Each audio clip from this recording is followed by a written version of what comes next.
Hey everyone! It is the second episode of the second season of Effluvium. It is now 4:02 p.m. Eastern Standard Time. We have 7 people tuned in at the moment. And Rachel and I have a very special guest. Our guest panelist is Ashley Eden Kessler, an independent perfumer and Director of Education for the Institute of Art and Olfaction, and also proprietor of Studio Santerre, a private label fragrance lab. We are thrilled to have a discussion with her. We're going to pick her brain, ask some questions, and also our viewers are welcome to ask questions as well. We'll get things started very shortly. And for anybody who is currently tuned in, if you just want to mention your scent of the day, mention what's been going on, and just say that you're here. Present. Here I am. 7 people currently tuned in now. We'll get things rolling very shortly. After our discussion with Ashley, Rachel and I will be discussing some autumn picks as well. And we have in the chat here William Bishara. Hi there. Thank you for joining us. I think now is about a good time to bring in Rachel to get things started. She'll bring the energy, since I'm rather sluggish and indolent right now, it seems. Hi. Hi. Great to see you. How are you today? Great to see you. Excellent. We have Miguel here as well. Miguel mentions that his scent of the day is Salvador by Salvador Dali. Nice. And I believe that one is from 1992, as opposed to the original Salvador Dali for men. That one has the impression of that bottle in a rectangular bottle, sort of in relief. It's an interesting sort of twist on the design of the original bottle. And we have That Charming Man. That Charming Man. Hi, JJ and Rachel. ADP Quercia for autumn. Christy O, hi. Selling a sample of Isola Blue from Roja. Claire is here. Hi. Claire from Manchester. And we'll get things rolling pretty soon. We don't want to leave Ashley waiting too long in the green room, in the backstage. And just making sure that everything is in order here in the production room. All right. Making sure that is off of loop. I do not like the new icon because I can't tell if the music's going to loop or not. It's like darker when it is looping, lighter when it isn't looping. It used to say the actual word loop.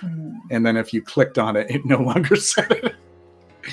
I mean, the song could play in perpetuity, but I think that people would get tired of our theme song if we played it for the entire stream. Okay, great. All right. Well, now is as good a time as any to bring in our special guest. Please, everyone, welcome Ashley Eden Kessler to Effluvium. Hi. Hello. Oh, hi, Rachel. Hi, JJ. I'm so Hi. happy to be here with you today. Great So to have excited you you're with here. us. Thanks for having me. Clear just said here, nice singing, because I was singing That Charming Man, as opposed to This Charming Man, That Charming Man, a jumped up pantry boy who never knew his place. I know some of the lyrics still. It's been a long time since I listened to the Smiths. I almost said the Simps. Claire says the scent of the day is Balenciaga. Ooh, which Balenciaga? Or is it just the original Balenciaga? Curious. Okay. All right. Well, let's get started with our conversation. Ashley, we have so many questions to ask, and I know that you are just giddy to answer our questions and share with us your story. So I want to... I am. I want to kick things off by asking a question that I ask any one of my guests who is working in the industry of perfumery. And that question is, can you share your earliest knowledge of a connection with scent and fragrance? Can you go way back into the recesses of the mind? It's kind of like going back to the conversation we had before we went live. Go back into that memory trove. I mean, JJ, I have to tell you, I started thinking back to different childhood memories and the chronology of it. But what really struck me was that I don't think I have a memory of childhood that doesn't have a very specific scent memory attached to it. So Mm. whether it was sort of the smells of my childhood home, the carpet, the inside of cupboards, things that I remember from kind of crawling around as, maybe a really young child, um, or the garden outside, which was outside my front door, were kumquat trees and gardenias, which is a fantastic Ooh, yeah. combination that maybe one day will serve as an inspiration for a scent. Um, the smelly markers. I was a big fan of the smelly markers from the 80s. Those were fantastic. And there Mhm. is, of course, a family story that goes back to our first trip to the zoo. And there is photo documentation of me in the stroller. I think I was about 3, and I'm Mhm. sitting there like this. And apparently I did nothing but complain the whole day about how bad it stank. I love that. Yeah, and I do share that memory of scented markers. Not actually, I enjoyed the smell of markers that weren't deliberately sent. Just this smell of permanent or magic markers, maybe a little too much. But I also remember being intrigued with the fact that a writing instrument could smell like grape candy or oranges. And do you remember also the scratch and sniff stickers that were popular back then? Oh, The I the coveted scratch and sniff snicker. And of course, Pat the Bunny, the book, which Yes. had the Yeah. lilac smell in it. Yeah. I remember I had a dentist who would give out my favorites were the puffy stick. I was a very tactile child as well. The puffy stickers, especially the ones with the googly eyes, and the scented stickers. And they would be scented. I remember distinctly thinking that the chocolate one smelled like Yoo-hoo. It didn't smell like a Mm. chocolate bar. It smelled like that Yoo-hoo drink. I have Are, some chocolate confusion in my own childhood memory. So in my exploration of all of the drawers in the house, there were some fancy guest soaps in a little white box in the shape of seashells. yes. They were dark brown and they smelled like some very waxy chocolate. I love it. I can't tell you how many times I tried to eat that soap. I was disappointed every time. It just didn't make sense to me that it could smell like chocolate and taste absolutely terrible. Yeah, that would taste so bitter and gross and not edible at all. I remember having similar experiences to that actually.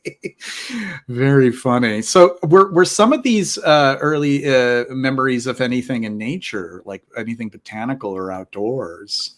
Well, I mean, the scent of Los Angeles is specific. It's maybe not the most, intensely scented place on the planet, but memories that are, sort of very deeply ingrained. The smell of fresh orange blossom, huge, Mm, huge for me.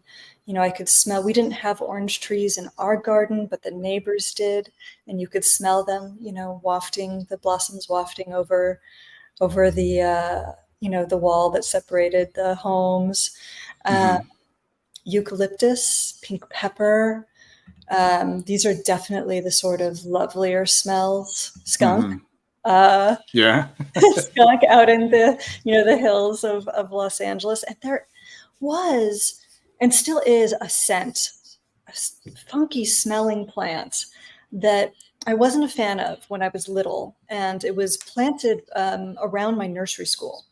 And so it was like, oh, there's that smell, that stinky LA weed smell. I still don't know what it was. I feel like I need to go on an expedition to find out the origin of that particular funky odor. You find it a lot around USC, which is one of the colleges down here too. I notice it a lot when I'm walking around down there. So mysteries remain. Yeah, you have me curious as to that. Now I almost kind of want to do research and look for, stinky, unpleasant smelling weed or plant around that, geographical area to find out what it is.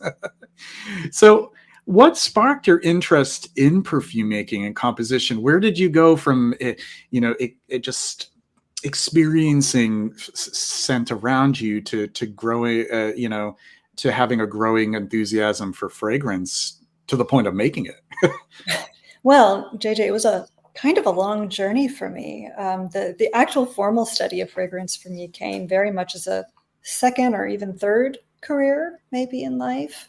For me growing up, I was always interested in creativity and in making things, whatever I could get my hands on, Right. building things. I do remember actually trying to do an extraction of jasmine flowers when I was a little girl. Oh, wow. I tried boiling some flowers in a pot on the stove. I didn't really get much of a yield, but it was still fun. But I always wanted to, have some sort of self-expression through a creative medium. And, as time wore on and I went to school and I tried quite a few different fine arts, which were all fascinating, but challenging for me. The blank page was challenging for me. I also was always really fascinated by science and inspired on a very, philosophical level, even about, how to describe the world around us, how to understand our experience. And so, Right. as I got older, I started looking for something that could combine, right, the sort of freedom and creativity of the arts and the kind of, structure and, yeah, I don't know, the more tangible experiences of science. And I eventually in college did sort of, discover that architecture might be a really good, fit for that description, that job description. It was this Right. wonderful combination of art and science. And so I did spend a lot of my undergrad sort of preparing for that. And of course, to me, the human experience, right? The human experience of being in a space, of how that affects us emotionally, was really a driving factor for me. When I did eventually begin to study, I found that it maybe wasn't a great fit, right? We talk a lot about kind of the subject line of the work that we do or the classes we take, but we don't necessarily think a lot about what is involved in the day to day. Right. And for me, in architecture, you're sitting alone in front of a computer, drawing lines a lot of your day. And the time between a concept and being able to experience what that concept actually becomes is, years or even decades in the making. And so I found that for me, I needed something a little bit more immediate. And I ultimately ended up leaving my master's program. And because I live in Los Angeles, there's a lot of work in the film industry. And the art department, which is, basically architecture and interior design for film, was a sort of very interesting place to just jump in. I'd been in school my entire life up until then. And I was excited to, have a different kind of experience. And there, things happened very, very quickly. And so for me, creatively, I started to understand that to have immediate feedback was really important for me. It was important in my enjoyment, but it was also really important in overcoming the sort of perfectionism that was rather pervasive. It's completely gone now. But that I tended towards, some people need more discipline. Other people need to be, kind of chucked into the water. I was Right. And so I spent quite a few years doing that, traveling, like learning crazy skills constantly on the fly, learning to bind books and, all kinds of, the random things you have to produce, for any sort of, film scenario. And that was wonderful, but it also wasn't exactly what I had hoped for. It wasn't exactly the kind of creative outlet that I had really dreamed of. And I started asking myself, what would really make me happy? What would help my, soul sing, if you will. That sounds Yeah. romantic, but I was a corny romantic kid, and I'm a corny romantic adult. Same. Yeah. Yeah. Me too, I have to admit. I am. And, I started to think about what in my experience was the most powerful. And I did. I came back to scent. I came back to all those childhood memories, going to camp on a farm and loving to, make lavender wands and, feed the animals and dig in the garden, and all of that sort of very sensual experience to me was really what was the most grounding and the most pleasurable. And I started thinking, okay, so scent, like there wasn't really, I'd never even occurred to me that was a medium to work in. You could work in fine art, you could draw, you could paint, you could sculpt, you could play music, but something with your nose, right? This was, unheard of for me. And I started thinking about what maybe I could do. And I was like, ooh, I could make wine, which sounded fantastic. God forbid you have to go to, wine country. Right. You have to be in the right sort of habitat for that, the right environment for Exactly. yeah. But it was another long process, right? Where if you have an idea, seeing how it comes to fruition is decades in the making. And then I think there was a moment of just sort of very beautiful clarity where I thought, what about perfume? Now, I had always, I was the kid sitting on the ground in the pharmacy aisle, smelling the shampoos. Yeah, me too. Like for hours. I'm amazed they didn't just kick me. You too, JJ? Yes, I was obsessed with like figuring out what everything smelled like in the store. If I could open it, I would. And then there are even things that I wasn't supposed to open, and I tried to open them, and my mother or my dad would try to grab it away from me, like, no. Exactly. I mean, but like, what a great testing ground.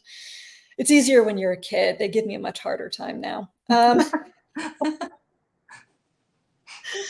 But I had an experience when I was younger. I had a niche perfumer create a custom fragrance for me. And that was such a defining experience in my life. First of all, she was magic. The process was magic. And I owe so much to my amazing, amazing friend and mentor, Sarah Horowitz. Sarah Horowitz-Tron now. She's been married for, decades. But when I met her, Sarah Horowitz, and the experience of what she called a fragrance journey, right, was all about connecting your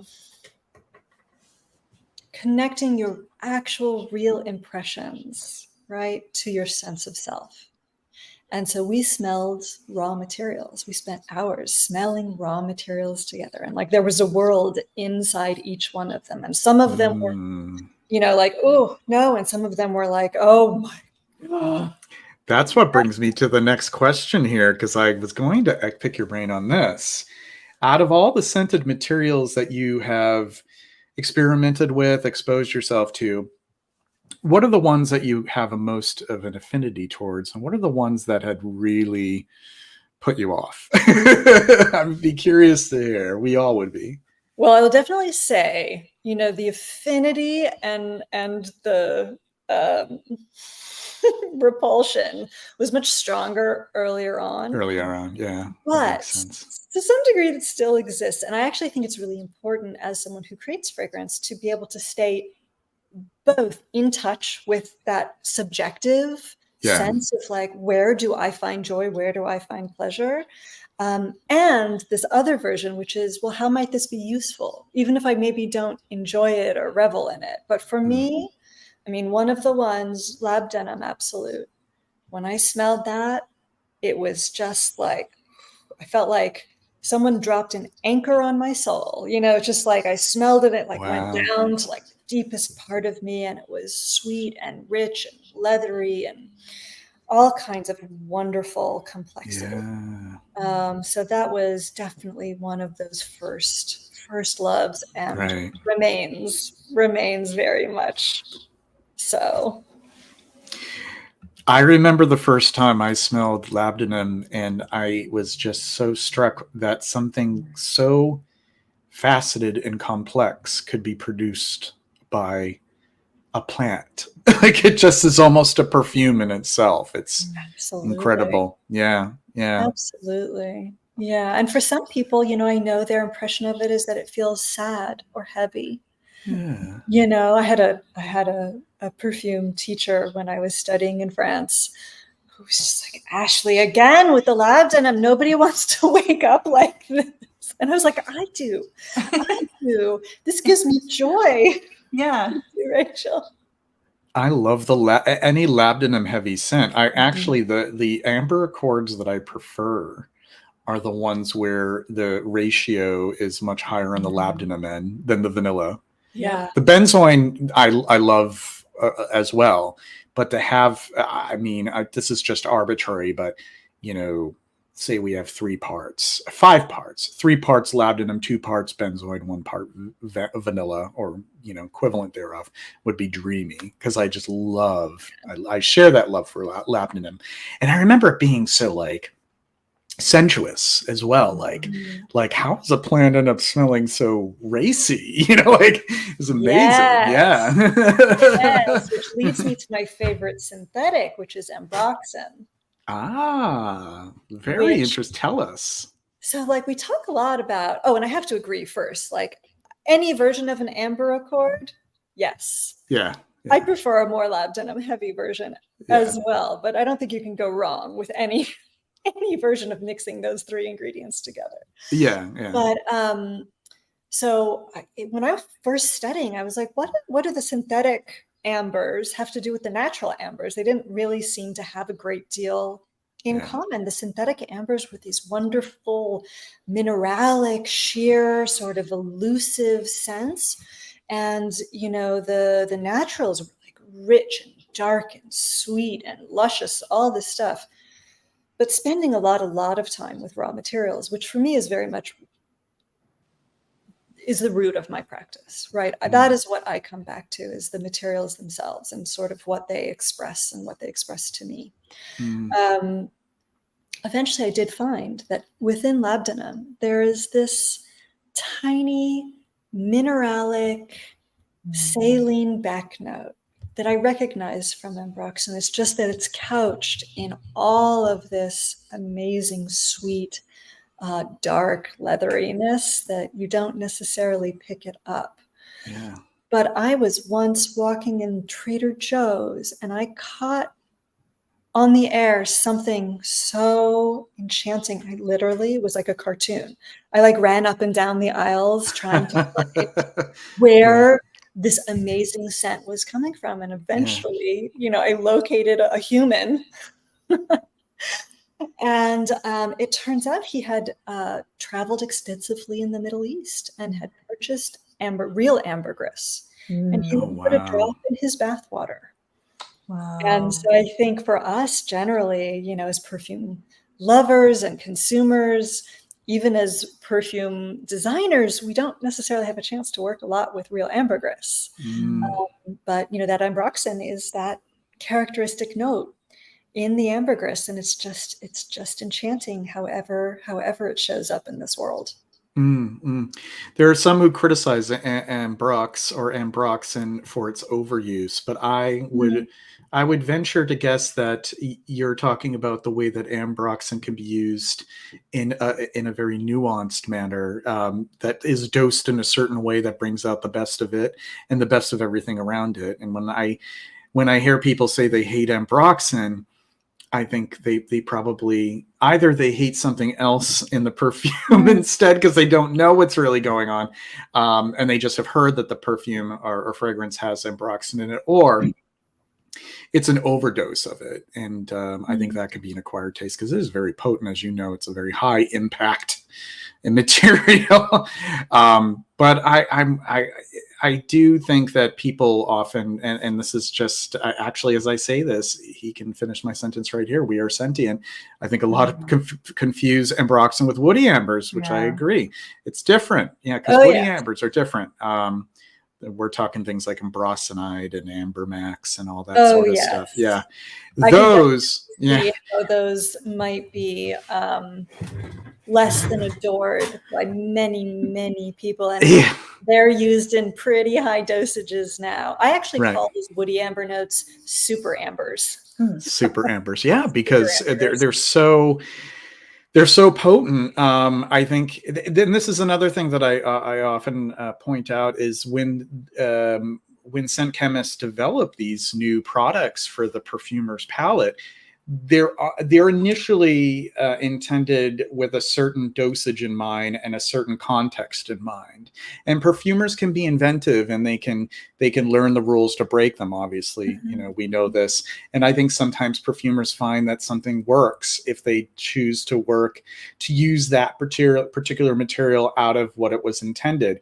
But the unfortunate byproduct of that is if it sort of catches on, then other perfumers experiment with that and then overdose it, and then on ad infinitum until you have a lot of perfumes on the market that are really overdosing these materials, and a lot of the nuance is gone because it's just it all leans on these heavy base materials. So and which maybe don't have the appropriate balance, or which maybe just the overdose can be delightful at first, and as those become trendy or popular, it's like that song on the radio that was so good the first 10 times, and later that year when you've heard that song at least 5 times a day, every day for the entire year, the pleasure is gone. But I think back to dihydromercenol, which was, the smell of all men's fragrances when I was growing up, and which had been around forever, but had only been, used in such a huge quantity around, starting maybe a little bit before, but around that time. And it became, just sort of part of the common parlance to use a massive dose of it. And the same with aldehydes before that, Right. So the genius of it can sort of pass with the familiarity. Yeah, that's true. I think that's exactly the case with woody ambers because, I remember the first time that I smelled them out there in, on the market, just experiment, sampling. I mean, it must have been almost 20 years ago now because they really started to get into perfumery in the 2000s. And I thought that they were just the greatest thing since sliced bread when it came to perfumery, because it was so, you never smelled anything like that before. Yeah. And I still have like a place in my heart for some of those first ones that I smelled that had high amounts of it. But nowadays, you're absolutely right. That's a really good analogy between that and something that's played out, overused, commercialized, et cetera, et cetera. I kind of feel that way with the oud concept because the oud concept was so, for lack of a better word, exotic. What is oud? A lot of the Western world did not know what oud was. And then, it was new to us, and it was complex. Yeah. So complex and so unknown. Yeah. And then nowadays you can walk down an aisle in Target and see Glade oud refreshener. These oud bases that IFF and Givaudan, and I smell them time and again. I was actually going through some of my samples to just write up some reviews, and here we go again with a rose oud, and I can almost piece apart exactly what's in it, like the safraline and there's oud Jivco or what is the other, black agar Jivco, and those oud bases, they just which before, I know that we only have about 2 hours of this stream. I wanted to get to what are some of the materials that that you still have a tough time with, that that you don't really work with much, or you do use them but you just can't stand them in isolation. I mean, top of the list is a civet, a civet base. Yeah. I actually, I actually have a fear response when I smell it, which is Wow. eased up a bit, but like I start to sweat and panic a little. Like I want to go hide under a table. It's just that fight or flight. And I mean, this is actually something I love about animalic scents in general, that they will elicit a very strong response. And depending on the person, some of them will be really attractive. I know so many people who smell civet and they're just in heaven. They think it's the loveliest, most, Yeah. attractive thing. You, Rachel? Yeah. Me too. I actually, I don't have so I do have some pure civet, and I will say pure civet is a tough one to smell pure. It's a tough one. It's the dilution that the magic comes out. The dilution it's all about the dilution. Because you smell you smell it straight up, it smells like something you really shouldn't be smelling. It does. I'm getting like a little hot. It's a tough one, but yes, dilution is key, and it is something actually that I use very frequently. Yeah. Believe it or not, even though so because I don't find it really pleasant, I probably wouldn't use it in a way where you could be like, ooh, Jiki. I think Jiki's an amazing fragrance, but it smells like civet. You can smell the civet. So I wouldn't probably use civet in a way where it was so identifiable, but it does amazing things for a fragrance, whether you use, just a little bit less than makes it, visible, or in tiny, tiny, tiny micro doses can really like just enliven a fragrance so beautifully. Isn't that incredible? It is. So inquiring minds may want to know, do you use real civet, or do you use civet replacers or civet tone, or?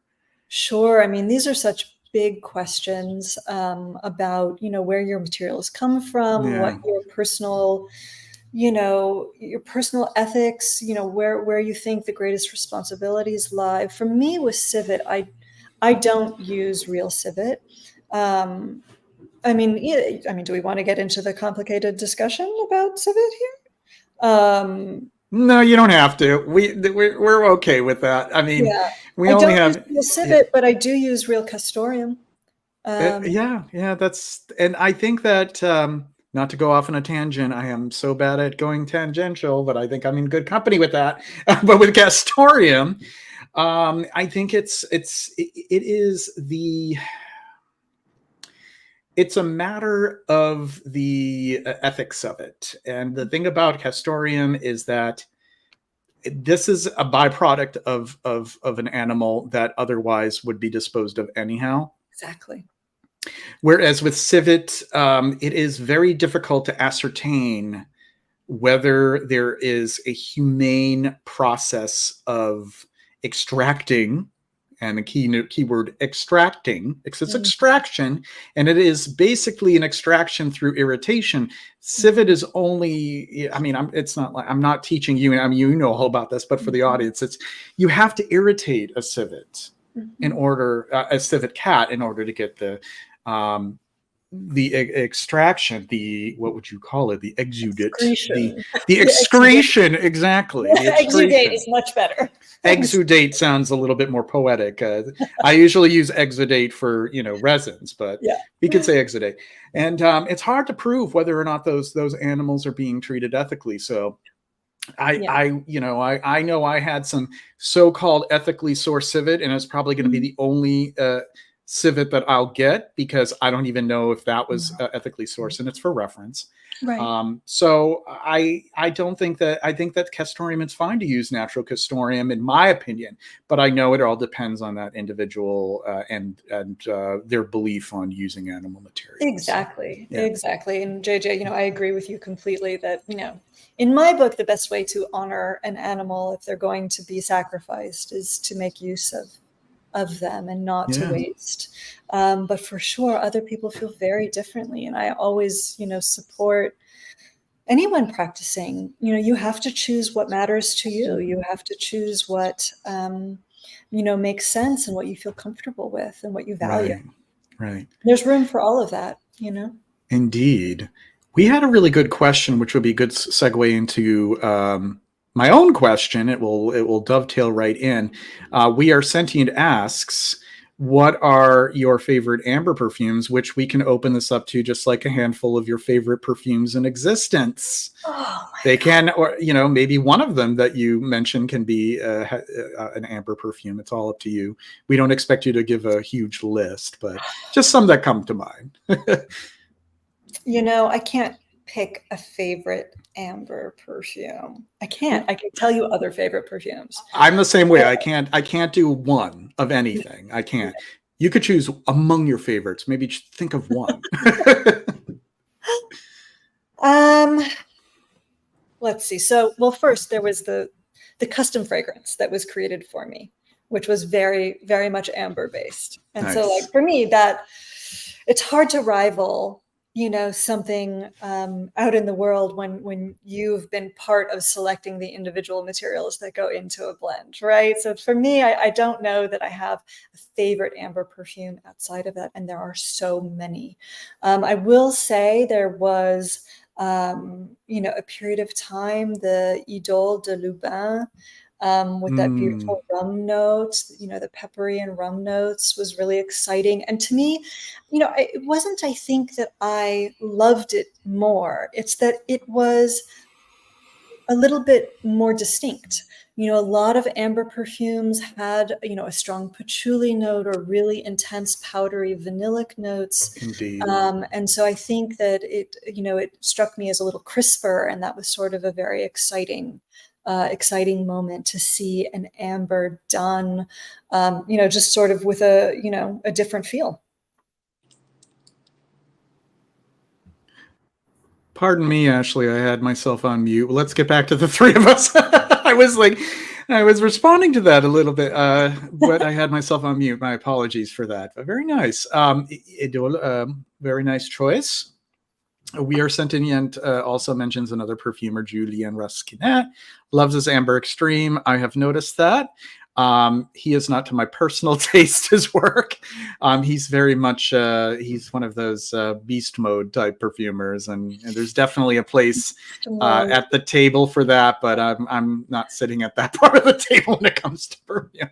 Yeah. So at this point, Rachel, I want you to take the lead here, and I know that you have some wonderful questions to ask Ashley.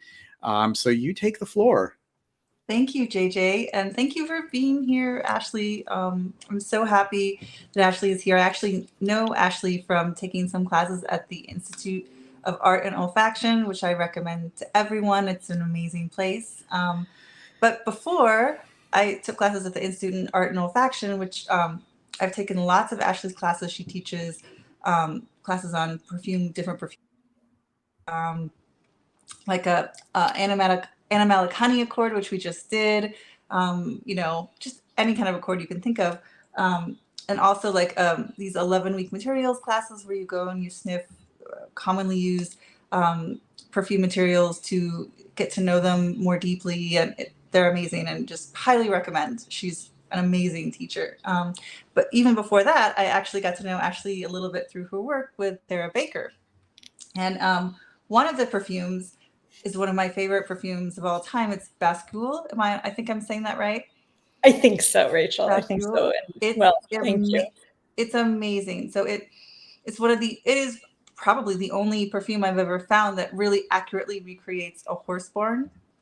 And my son, like my family grew up we grew up riding. My cousin, she like has national blue ribbons in dressage. My son is growing up learning English saddle, and so we're at the barn a lot. And I've already gone through a bottle. I need to get another bottle, but it's such a beautiful fragrance, and it's wearable, which is amazing. But it really does capture the ambiance, the atmosphere of a horse barn. You have that beautiful hay, you have kind of the old wood, you have the ambiance of the countryside outside. You have the definitely horse hair, like horse skin. You have like the leather tack. There's this gorgeous leather note that's just perfect, pitch perfect, because like horse leather, like a riding leather is very specific kind of leather. It's like vegetable tan. It's not. It's just different. It smells different than regular leather, like shoe leather and other kinds of leather. And it's just. How did you do this? Can I ask you about the process of working with Sarah Baker, and what, like, for this fragrance, maybe like, what did she ask you to create an equestrian fragrance, or like, how did you do this? I would love to talk about this, and Rachel, it thrills me to no end to connect with the people who love this fragrance, because it is peculiar. When Sarah Baker first brought the concept to me, it was then our third fragrance that we were developing together, which was fantastic because we had really spent years already working together and developing a language that we shared. And Sarah Baker, being an immensely brilliant artist, is also as a client, as someone who is able to bring really inspiration and give such deep direction, as to what it is she's envisioning, what she wants to communicate around, right? It's just to have someone like that as a creative partner is the absolute best. And so the inspiration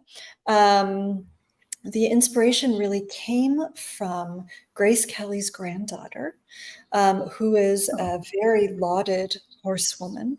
And this idea of, a princess riding a horse in competition, sweating, working hard, a real athlete, but, in riding gear designed, her clothes designed custom by Gucci.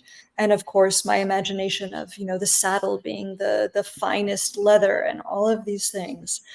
So she brought me, this description, right? And we talked quite a bit about, how elegant versus how dirty do we want this to be? Is there, are we smelling the horse barn? Are we smelling the sweat of the human, the sweat of the horse, all of that kind of stuff? And she brings, she would, send me just a stack of images like this, physical, so I could, put them around and look at them. I started the process by creating the smell of horse manure. To me, that was like the jumping off. Nice. I love that, because that is an inextricable part of that experience. Yeah. That's the foundation of it. Some people, especially some city folk, they can, oh, that's pretty gross. I don't know about that, but you have to have a little bit of that to kind of paint the whole picture. And I love that. Yeah, you do. And I myself didn't grow up riding horses, a few trail rides here or there, but I always thought that horse poop was the best smelling poop of any kind of poop that I'd ever encountered. I would argue, cow poop I can tolerate it because they're also herbivores for the most part. But yeah, horses, that smell is really nostalgic for me for some reason. Yeah. Totally. And I had this breakthrough one day when another client came in and sat down. We started talking, and he just kind of, he's looking down. He's like, actually, were you riding today? Like, as in, did you step in it and forget to clean off your boots? And I was like, why? Does it smell like horse shit in here? He's like, yeah. Mission accomplished. We Are Sentient mentions pig poop as well. Pig would be a distant third place. Their digestive systems are a little bit more similar to humans, and I think that accounts for it. But But yeah, no, that's So great. we started from the dark and we worked our way up through all of the light, and so there was a whole story, Mhm. of, saddling up a horse and taking it out for a ride at the smell of the grass, just the open spaces, the smell of the animal, your own sweat, but, princess sweat. Yeah. So that's where the idea of the peach note came in. Love it. It's so Yeah. elegant and wearable. It's amazing. Oh, thank you. Thank you. And the floral was really the last thing to come in. And it wasn't something I had anticipated using, but definitely I think helped, kind of round out and give diffusion and create that balance, right? So the floral is a lily of the valley or a muguet, which is a white floral. And white Mm, florals, are based off of indole molecules, which are smelly. And that was a big part of creating that horse manure note, So it also, I feel like white florals are such a beautiful way to contextualize these molecules that people think of as off-putting. But, white floral without indole just is a very flat, two-dimensional kind of vapid little thing. mm, Absolutely. And if I might also ask, because I also have leopard and Greek keys. So do you mind if I ask you about both of those? Because I love the animalic. Speaking of animalic or barnyardish notes, I think it's castoreum. I think in leopard. Oh gosh, Rachel, It's it's like been such a long time. I feel that there would also probably be some civet in there. mm, nice. Um, we were dealing with cat smells, Mm. but for sure, I love castoreum. So uh, I definitely would have probably used it a bit there as well. And if you're smelling it, I trust your nose. Oh, thank you. But it's such a beautiful. The animalics in this fragrance are so beautiful. They're so just soft and purry and growly without getting too over the top or crazy. And it's we were talking about labdanum earlier, and there's a beautiful to me at least, there's a beautiful kind of rich resinous labdanum note in here too, and it's just so pretty. And there's like rose and some spices, and it's just mm. lovely. And I don't know if you would mind talking a little bit about the process for this fragrance also. Oh, sure. So I think when Sarah, initially began uh, exploring fragrance in her brand, they were actually really pattern based. So she actually came to me with leopard textiles and the print of Greek keys, right? Hmm. And we sort of envisioned together what the ad campaign would be. So Sarah told me a story about a leopard and definitely like a glamazon supermodel from the 80s with the huge hair, and like, Awesome. seeing, opening up, the commercial with, spotting the leopard in the tree. But instead of like ripping apart, a piece of prey, it was ripping apart some like juicy berries. So like there's that cassis note up there. Hmm. And then, seeing the cat like come down and the opening notes, the peppers and the sharp spices were all about like the claws and the teeth and things like that. And eventually, the leopard has its meal and it comes down out of the tree and starts to kind of languish in the earth and the dry dirt. And, there's a beautiful woman with giant 80s hair and the leopard, and they're sort of entwined together and, having this kind of, deeply sensuous, languid experience together. So that was the image. And, when I asked Sarah how dirty she wants to go, she was like, dirty. Hmm. I want it dirty, which is, music to my ears. So much fun. So much fun.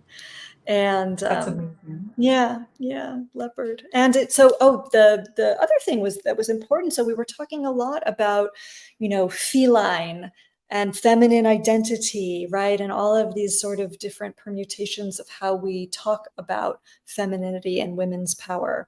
And for me, as a child, I had a very distinct memory, including a classic, I guess a now classic fragrance. But when my mom would get dressed up and go out to somewhere fancy at night, she would put on Yves Saint Laurent Paris, which is a beautiful rose violet fragrance. And she had a mink coat and Chanel lipstick, which also has, had a very specific, rose violet powdery note to it. I can't hear you, JJ. I have a habit of keeping myself in mute for others, and then when I finally do want to speak, I leave myself in mute. No, I was saying the Chanel lipsticks have so much of those ionones, the violet ionones, kind of like irisy, violety, and rosy, and berry-like, and I have a weakness for that stuff. Oh, for sure. And so I had this memory of like my mom coming in to kiss us goodnight before, going out somewhere fancy, and she was, bedazzled with jewels and, hugging her with the softness of, her skin, but the fur of, the mink coat. Again, it was the 80s.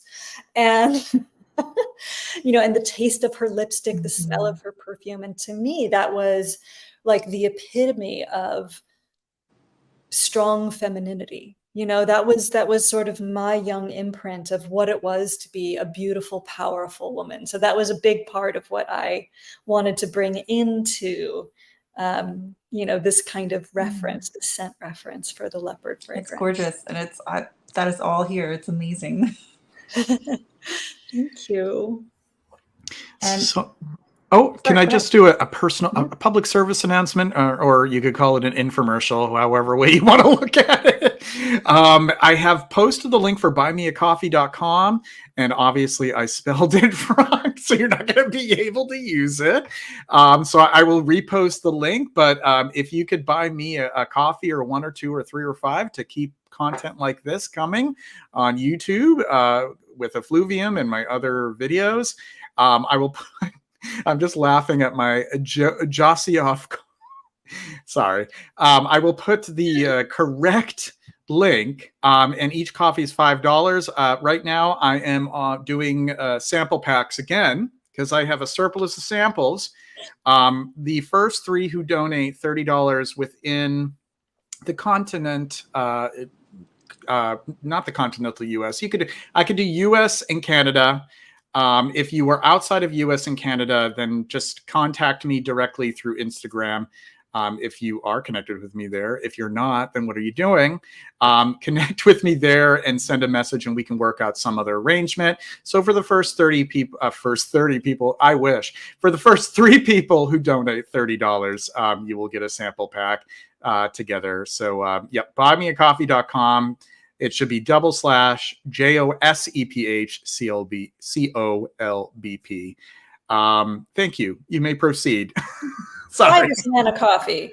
Buy this man a coffee. Or 5 or 10 or as much 20. As you're willing. Yes. Get me really wired. All right. And so, Rachel, do you wear those scents? I or wear do you just like to smell them? You wear Bascule. Yeah, no, I wear Bascule all the time, and I wear it out, especially when we go to the barn. And I wear it like when we go out and do when we go to the fair, when we go out to do country hikes in the country, and it's my favorite fragrance to wear like outside in the countryside. Rachel, what do the horses think of it? They love it. Both my dogs and my horses are they love it. They love to be near me and around me when I'm wearing it. That's so great. I love that. Yeah. Oh, thank you. It's amazing. That. It's so good. It's so good. Yeah. And I love leopard and Greek keys too, but Bascule is really it's my favorite. Well, our skill set grows as we practice. And, leopard and Greek keys were not really formulated to be sold as finished fragrances. They were part of an art piece. Really? Yeah. So Sarah Baker really began.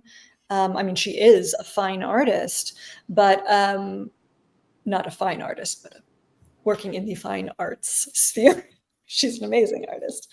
But yeah, they were part of a piece, an installation piece.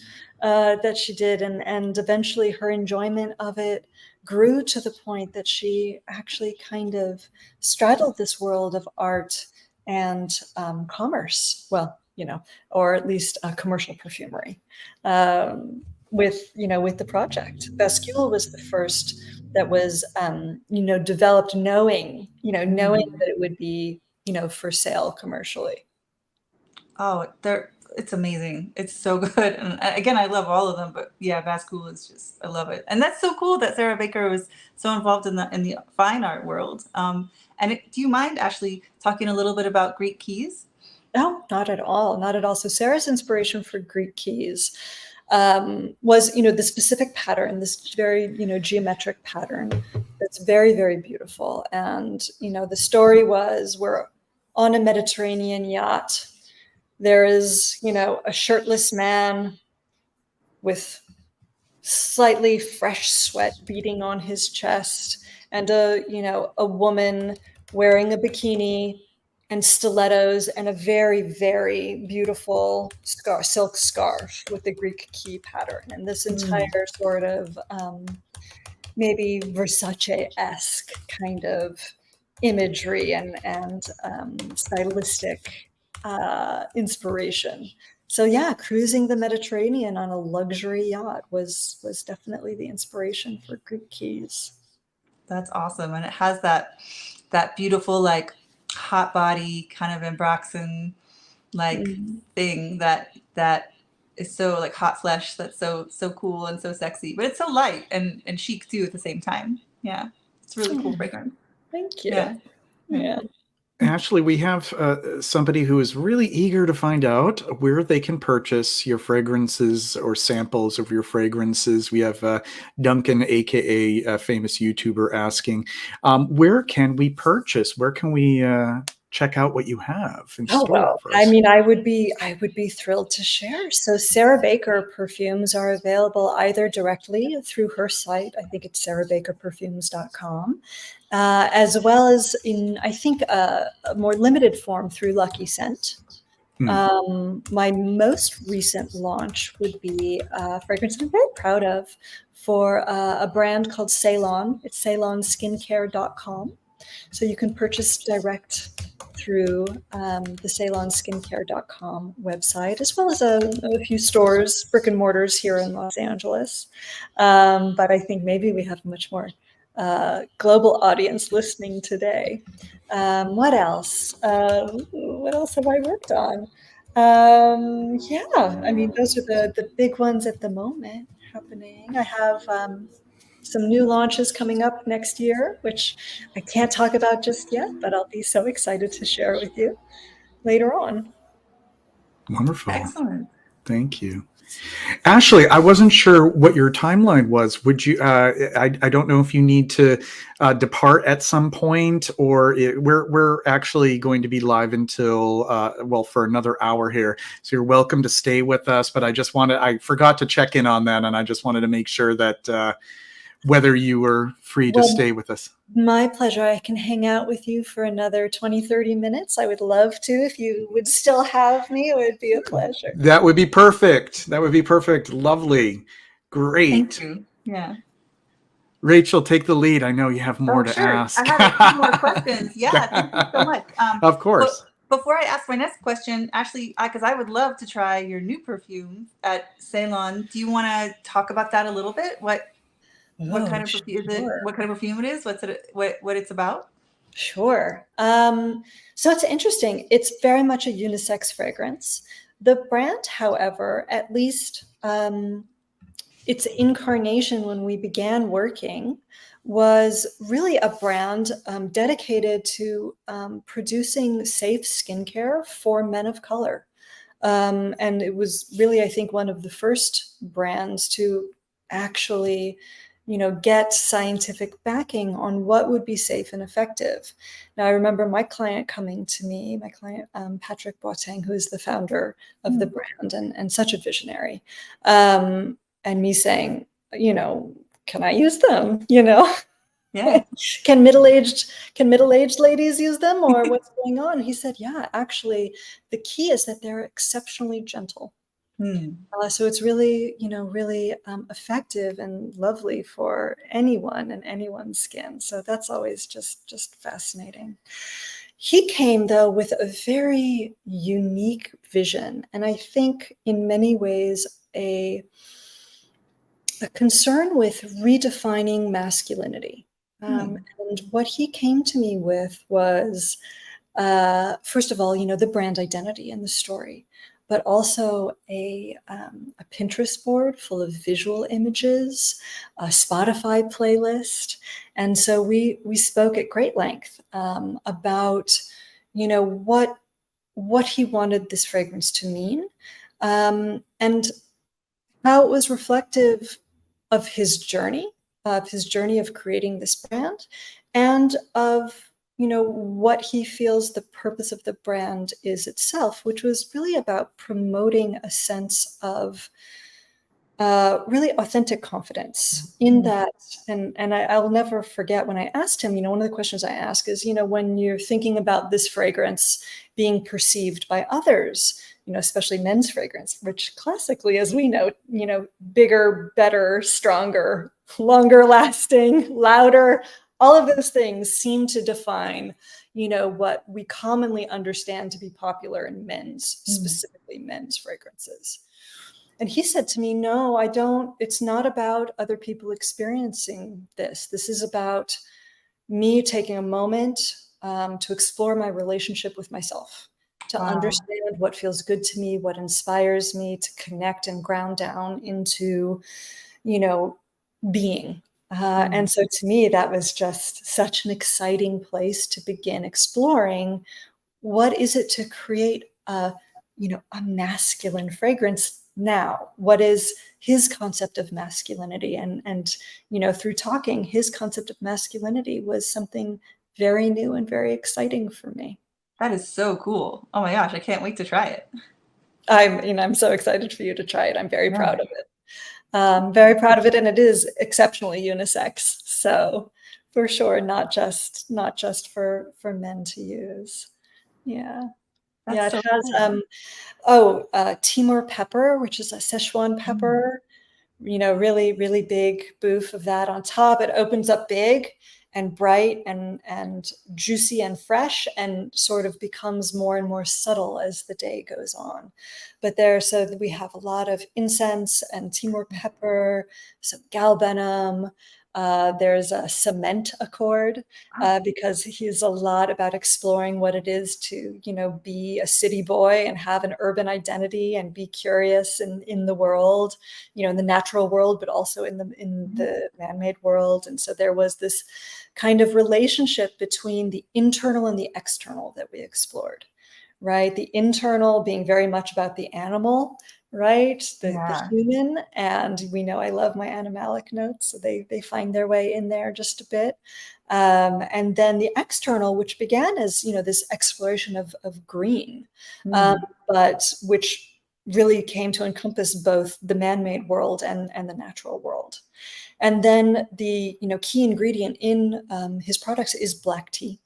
So we used a black tea accord, and with that cement accord, some hints of violet, and some, cypress, woody, amber, some saffron notes in the base. So lots of good stuff.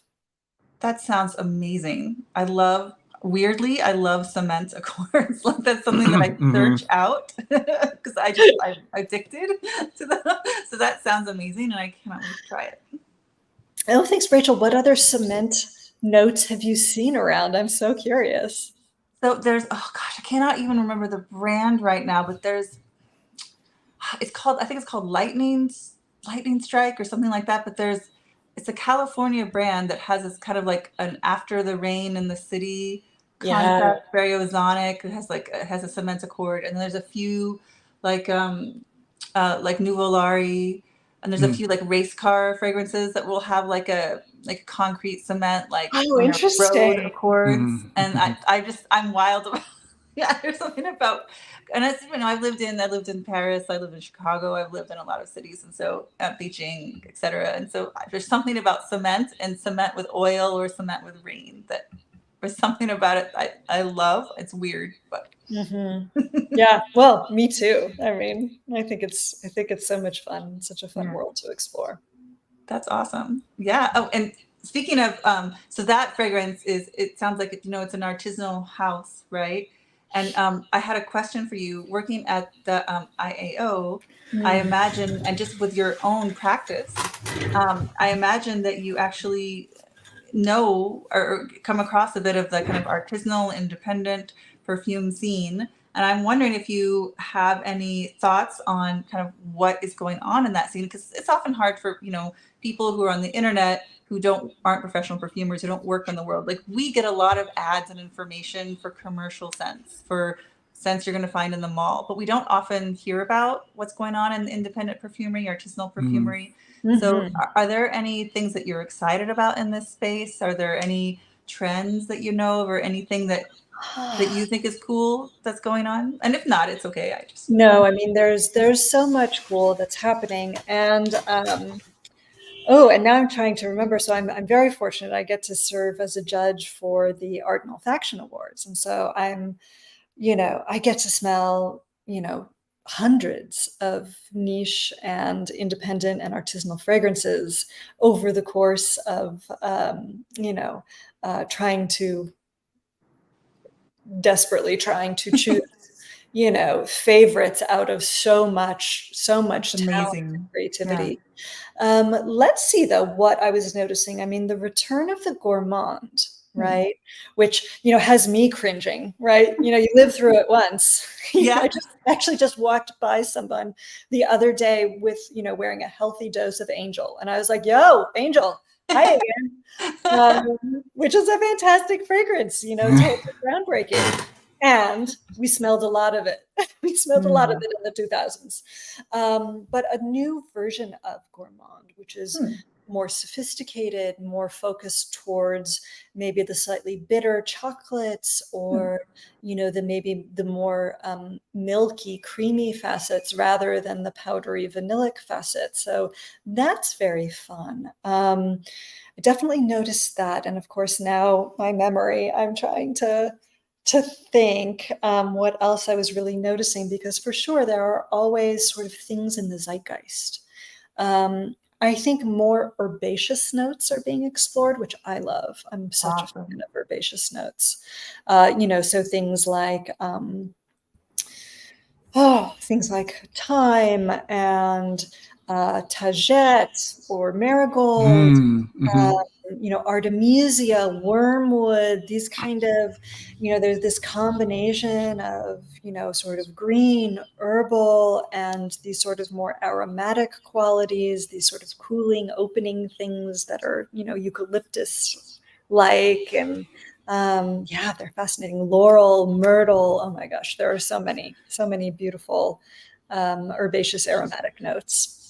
I like hyssop, and hyssop doesn't come up nearly enough in perfume. No, in fact, JJ, I think the last time I smelled hyssop was when I was a kid, and I bought the bath. Knipe from Germany, yeah. From Germany, the bath bubble bath set, and there was hyssop there. But I haven't smelled it since. What does it smell like for you? So it's herbaceous, a bit camphoraceous, but there's a sweetness. It's sort of in the vicinity of myrtle for that same respect.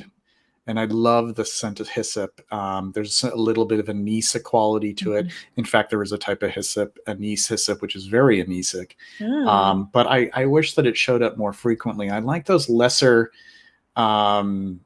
visited herbs like hyssop, and there's some interesting fragrances, herbal fragrances this year that explore things like origerin, that type of aster, the fleabane,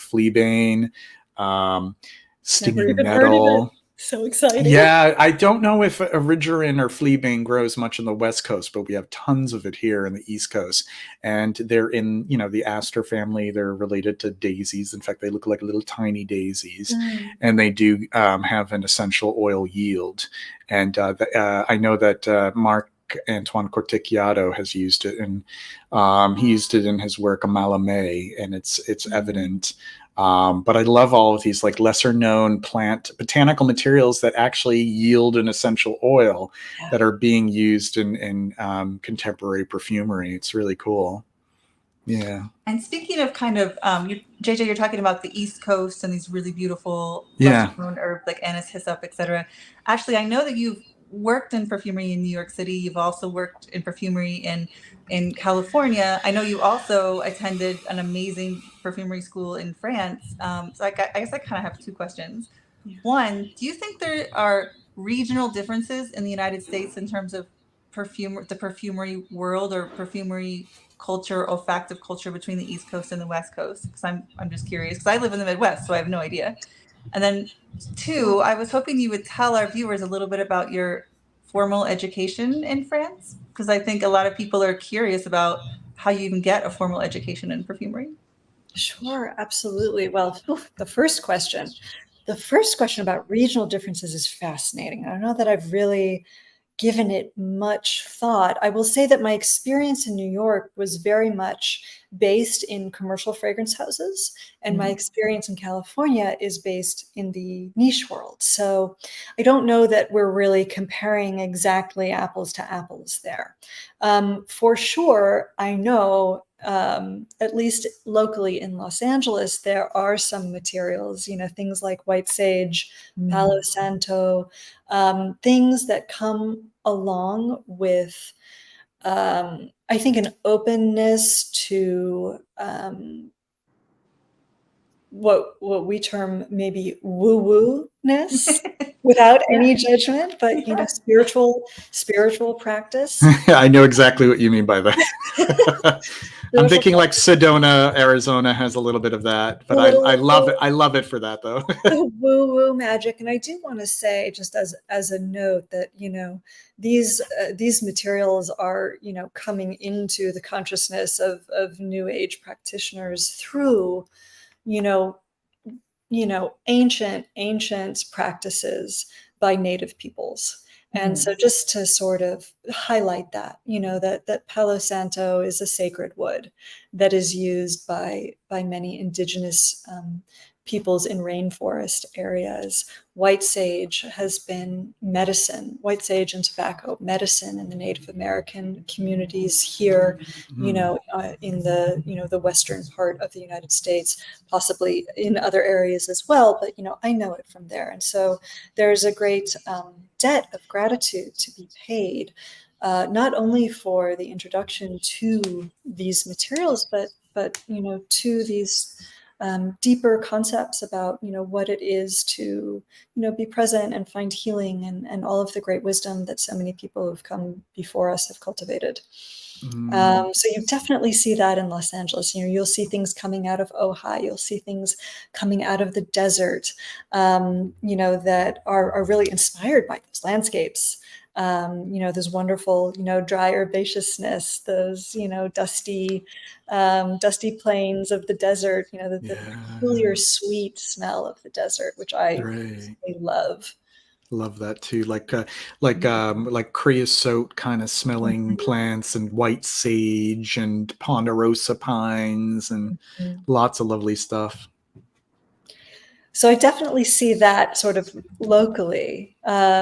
And then, in terms of, commercial fragrance and independent fragrance, it's so interesting when you put perfumers together who are working in, big commercial fragrance houses who are fantastically creative, and in many cases they actually are the noses behind some super niche brands that our community might be more familiar with, and the taste might be in better alignment with than with some other big boy huge mass market hits. Right. But there's this trade-off, right? The independent perfumer gets to take time, first of all, which is something that used to be part of any perfumery practice, in the 1900s, a perfume would take a year or two to develop. And now perfumers and commercial fragrance houses sometimes get time, but sometimes it's next week is your deadline. I asked a dear friend of mine who works at a fragrance house, I said, when do you know the project's done? And he said, because the deadline has arrived. Oh my God. I was like, that makes sense, because I have a hard time knowing when it's done. So time, the independent perfumer gets time. The independent perfumer gets to probably blaze their own trail and follow some, pretty out there creative inspirations that, might not suit, or use materials that maybe aren't considered to be, really popular or familiar, right? I think mass market fragrance relies a lot on familiarity, because it makes the fragrance approachable. It makes it easy for someone to connect with it. If it's already, been assimilated into their psyche, some aspect of it is safe, they're willing to engage with it. It's a beautiful thing. But frequently mass market fragrances are really reverse engineered with marketing, and not marketing, but you know what I mean, when they do the focus group kind of. Yeah. Yes. And the answer to that will always get rid of both ends of the spectrum, right? And aim towards this kind of maybe more neutral middle ground. To me, as a perfumer, I want to live at either end of the spectrum. I want you to love it. I want you to hate it. I'm actually thrilled with either of those responses. What I don't want is for someone to be like, it's nice. It reminds me of this, and this. Yeah.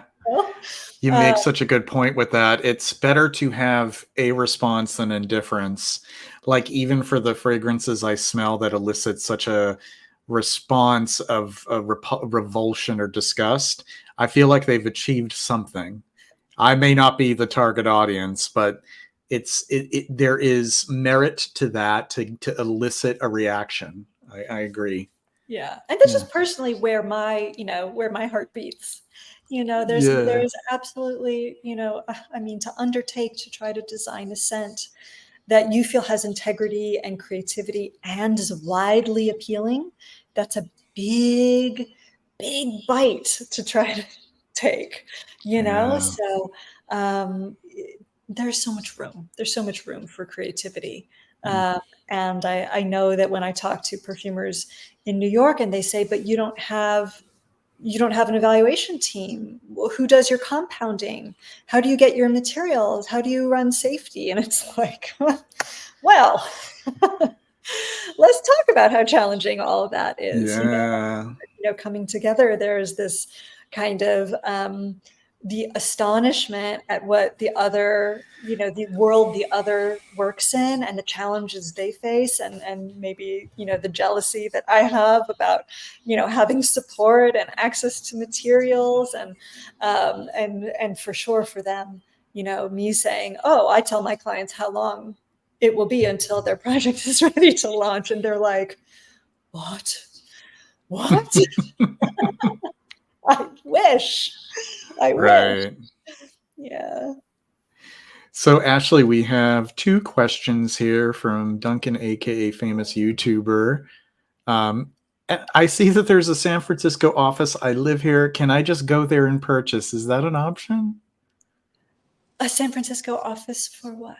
I don't know what he's referring to. Maybe the Institute for Art and Olfaction is based. We're just in Los Angeles. Yeah, that's what I thought. Maybe that was he just means LA. Sarah Baker?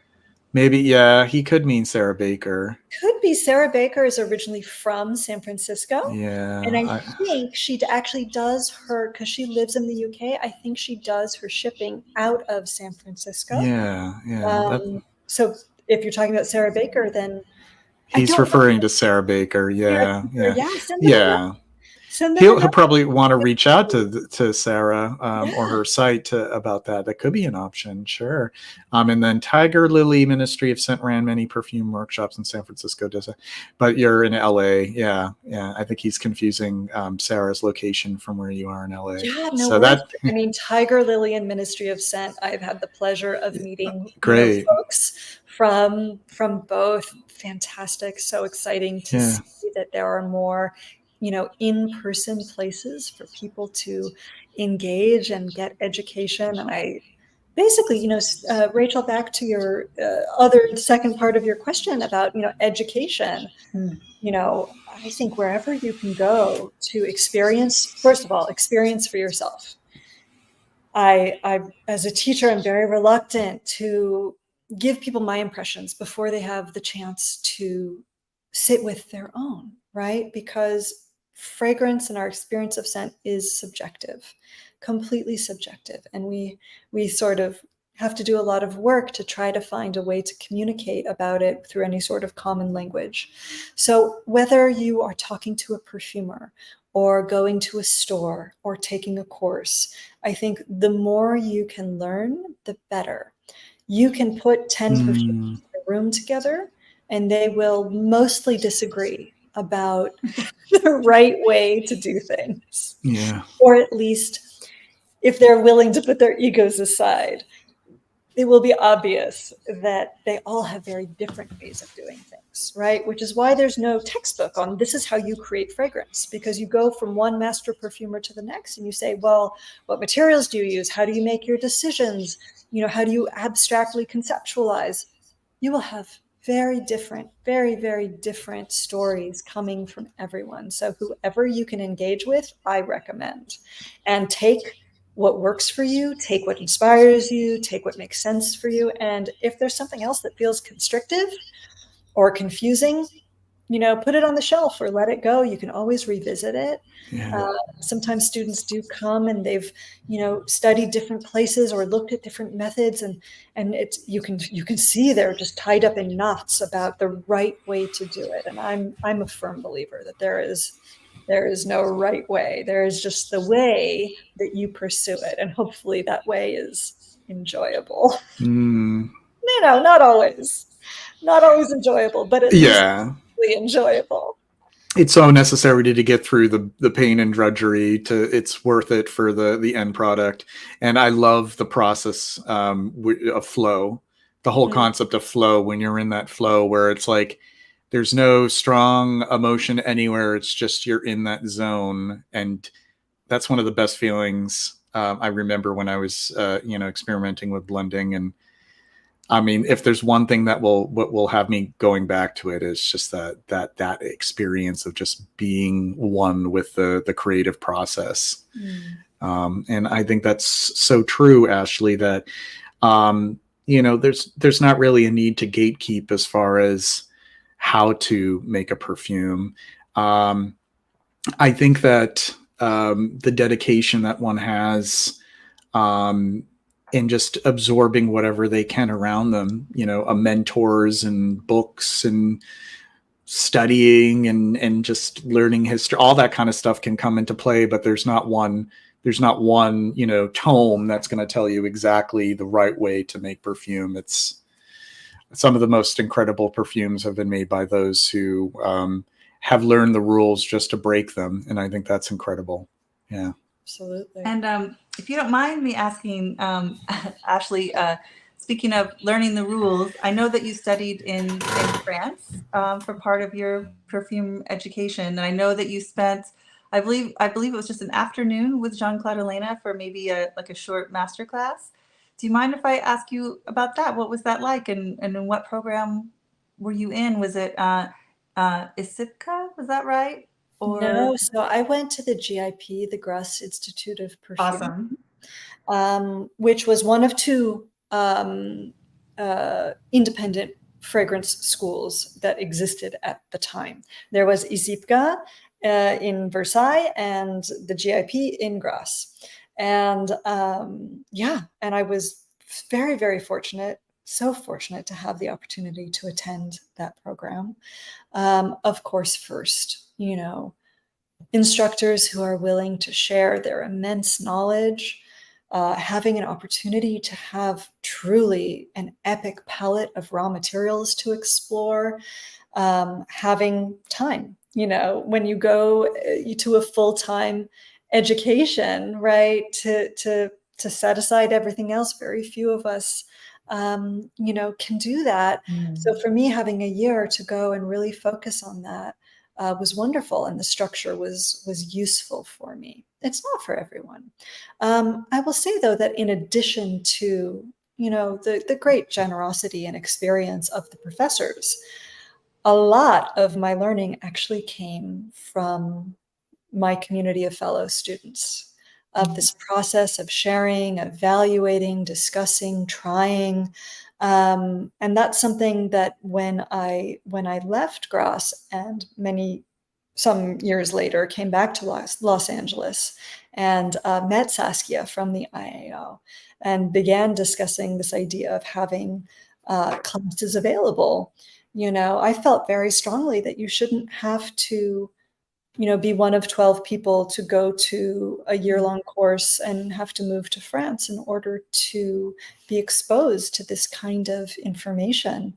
And that really is, the goal, one of the goals of the IAO, which is to provide access to perfumery materials, to perfumery information, to teaching, as well as to promote exploration in scent in all manner, including in, the sphere of art. So it's a wonderful place. And for me, it was very challenging to decide to leave a big fragrance house and to sort of say goodbye to teachers and mentors and kind of decide to come back to California and work on my own. But what I have found is that having a community of people to share information with, to share impressions with, is one of the most valuable things. There is still a big postal situation between myself and the people that I studied with. When I was in Grasse, the closeness, each other's, each other's, how do you say, tendencies, I guess is the temperaments, idiosyncrasies, proclivities, maybe. Proclivities, yeah.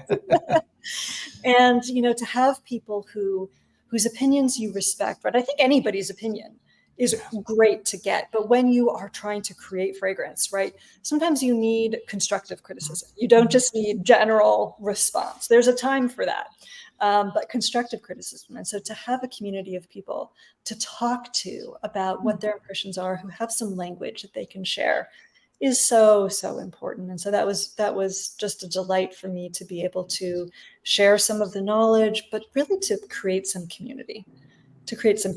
And for me, as the one, the student leading the class, basically, it's always an opportunity to continue to explore and question and grow. So, I look forward to all of the classes that I take and teach. It's incredibly enriching. And if I might ask just one last question from me, I teach a perfume club for like 15 to 18-year-old kids, where I just try to do some basic introduction to the world of perfumery and, just basic stuff. And what advice would you give someone just graduating high school that wanted to become a perfumer or work in the industry? What advice can I pass along?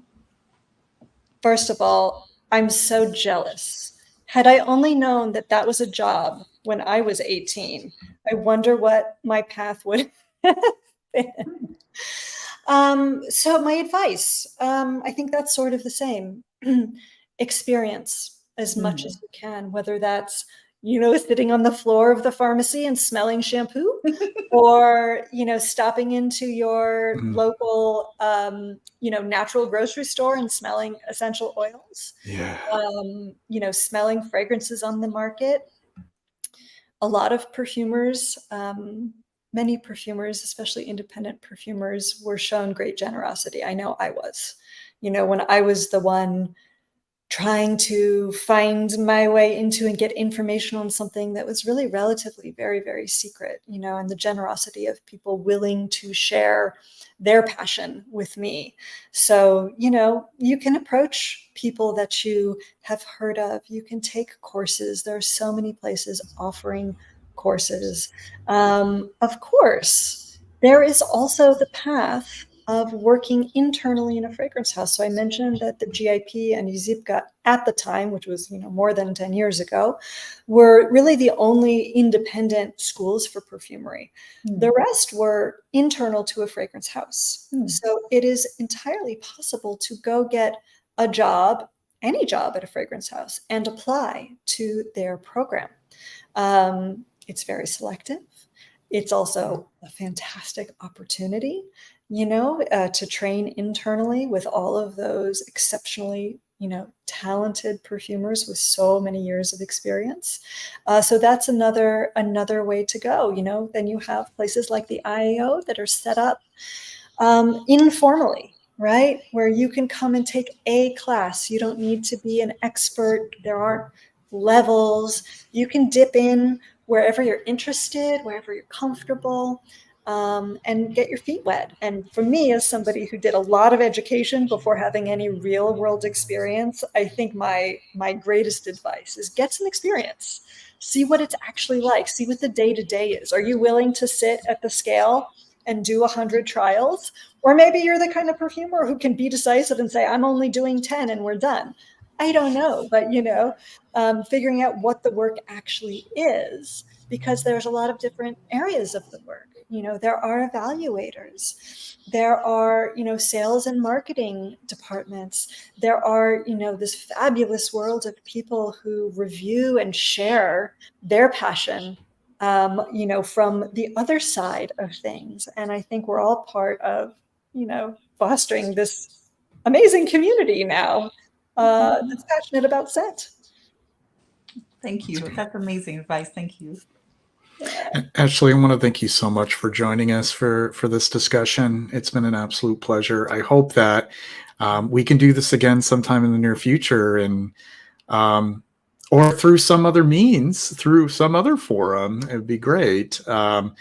And next time I'm in LA, which will hopefully be sooner than later, I'd love to meet you in person and visit the Institute as well. That would be excellent. Well, I count on both of you, if and when you ever show up on this side of the world, to give me a call. This has been an absolute joy. Thank you so much for having me. And I would love to do it again sometime. Wonderful. Awesome. All right. I'll be in touch soon, Ashley. You take care. Have a great rest of your day. Bye, guys. Thanks. Bye. Well, that was marvelous. God, she's so wonderful. Yeah. So great. Yeah. You guys, if you have a chance to take a class, the IAO with Ashley, she's amazing in every way. So I highly recommend. Yeah, I definitely do want to look into that now. I'm trying to expand my horizons again, and I've been thinking more and more about the idea of dabbling with perfumery in some capacity. I just don't know to what level, because of the amount of dedication, money, and time necessary, but to at least keep myself in the loop, keep myself sort of engaged with that process, and to have some sort of involvement, whether, even if I'm not at a perfumer's organ, creative direction, collaborating, sharing ideas, and working with a perfumer who can bring those ideas into fruition. That would be incredible. And she was just a delight. I really enjoyed talking with her. They're just so naturally personable and humble and warm. So graceful and brilliant. So graceful is such a perfect word. So I want to thank you, Rachel, for suggesting her as a guest here. It was great. Yeah. And we have Nick here who says, you should go for it, JJ Colborn. You have such a good nose. Thank you. I've been there before. It's just I remember, I don't know if it was the last Effluvium, but maybe I think we were talking to Barbara. It ain't easy. It ain't easy. And you really have to get through a lot of the less glamorous parts of perfume making, and the business itself. So If I don't go full-fledged one day, then I do want to be involved in some capacity at some sort of level. So stay tuned. We'll see how that pans out. And I think you should too, Rachel. Honestly, I mean, you're picking up so much in recent months and in the past couple of years, and you've taken a number of classes. That could be something you could do as well. But I am so focused on education. I feel like if I'm part of anything, it's really going to be educational. I feel like that's really my passion. But that's so kind. Thank you. I love to learn just to learn, just for the sake of learning. Yeah. Well, and if that's also an option for me too, is the education aspect of it.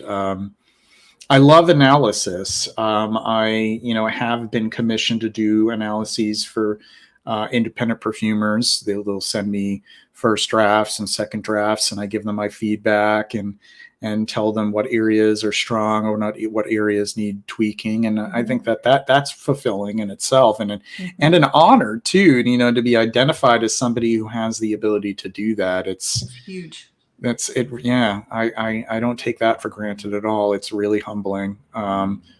And I love the work. I love it. And I love it. That is a process of collaborating with a perfumer as well. And I'd like to see myself doing more of that. In recent. Sure you can. Yeah. I mean, in recent months, it's about, I love doing the reviewing. I want to kind of expand that into writing. Writing is a great thing too. And really getting into, the finer details of perfume and, how they relate to things contextually, as far as culture and even politics. It's just so many things, so many options. An Effluvium special edition fume. Maybe do an Effluvium release. We currently have 12 people tuned in. It's a bit modest, but what I have been noticing, folks, we have a very loyal following of people who watch these live. But the trend that I notice now is a lot of people watch the archive now. So we may not have as many people during the live stream, but we have a lot of people who tune into the archive, which is a little bit different from last season, but I don't mind it this way. As long as we're doing these kinds of streams, I think that these are much more valuable, and not to knock the kind of live streams where people have a hangout, because those have their value too. But I think it's very important to have this platform for a lot of these fascinating people in the community. Claire says, consulting and evaluation must be really rewarding. It is very rewarding. And, it's just great to know that I can lend a nose, lend my thoughts. I know that I would appreciate it if I were on the other end as a perfumer. So it's really fulfilling. Nick S. says Rachel's knowledge must be encyclopedic by now. And I would argue that it is as well. No, I really do. Yeah. What is that saying by Socrates? The more you know, the more you realize you know nothing. The more you realize, yeah. That's how it works with perfumery. It does. And also, I was just thinking about this. The more that you think everything about all the releases out there that are worth smelling, the more you realize that you've only scratched the surface. So you as an individual have to decide where you draw the line, because it is an endless well. Endless well. So the only thing that I find useful is when you're returning to themes and you realize, okay, this is a beautiful rendition of this theme. I love it. Do I need it? Do I need it in my collection? I don't need it. I'll still write something fantastic about it, a glowing review, but I don't need to have the bottle, because that's what I'm starting to notice now is I'm circling back and I realize this perfumer did an excellent rendition of this. They added a few things that are unique to their style. I like it, but I don't need it. And that's something that that should be a mantra. When you find yourself and you have this collection, you just know this is fine. This is fine. I don't need to, keep, because otherwise you keep going until you run out of room. and money. Yeah. Because there's just so much of it. And speaking of running out of room and running out of money, I have some perfumes here that are taken. We could chat a little bit for the last 20 minutes. Why don't we share a couple of things, some things that we are finding delightful for this time of year as the cooler weather is approaching. We just had autumnal equinox this past weekend. So Rachel, why don't you get started with one of your choices? Sure. So I just got something in from Anuj that I think is quite perfect for this time of year. I will get it out of the box. It is a lovely bottle from, I believe, 1994, and this is Jaipur from Boucheron. Okay. Which is has beautiful like fruits, and it's like has a rose and jasmine in it, and you can see that it's really well wrapped up here. Oh, look at that. So this is the parfum, and it comes in this kind of like bracelet bottle. I haven't actually unwrapped it yet. Sort of arch-like, like a bracelet. Yeah. Right. Yeah. Oh, like very much in. Yeah, that you could like put on your wrist. Very much in Boucheron style, reflecting the style of their jewelry. Yes, yeah. But so I bought this just to wear this fall because it has this beautiful like fruity, rosy, ambery, kind of a thing going on, and I was like, oh, that sounds perfect for this fall. I've had samples of this before, but I've never actually purchased a bottle, and I was like, okay, it's time. So and Anuj, he takes such good care of his stock and everything. So I thought, well, I'll just pull the trigger. So that's my first one. Yeah, and that's one that is oft overlooked in favor of Jaipur Homme. That's right. But that one's really good as well. I don't have it, but I have a sample of it. The one that I have a tough time with is the original Boucheron. That's a little over the top even for my taste. And I prefer the Boucheron Homme, Eau de Parfum. But I like the woman's Jaipur. Beautiful stuff. Mine, I'm reaching way over here.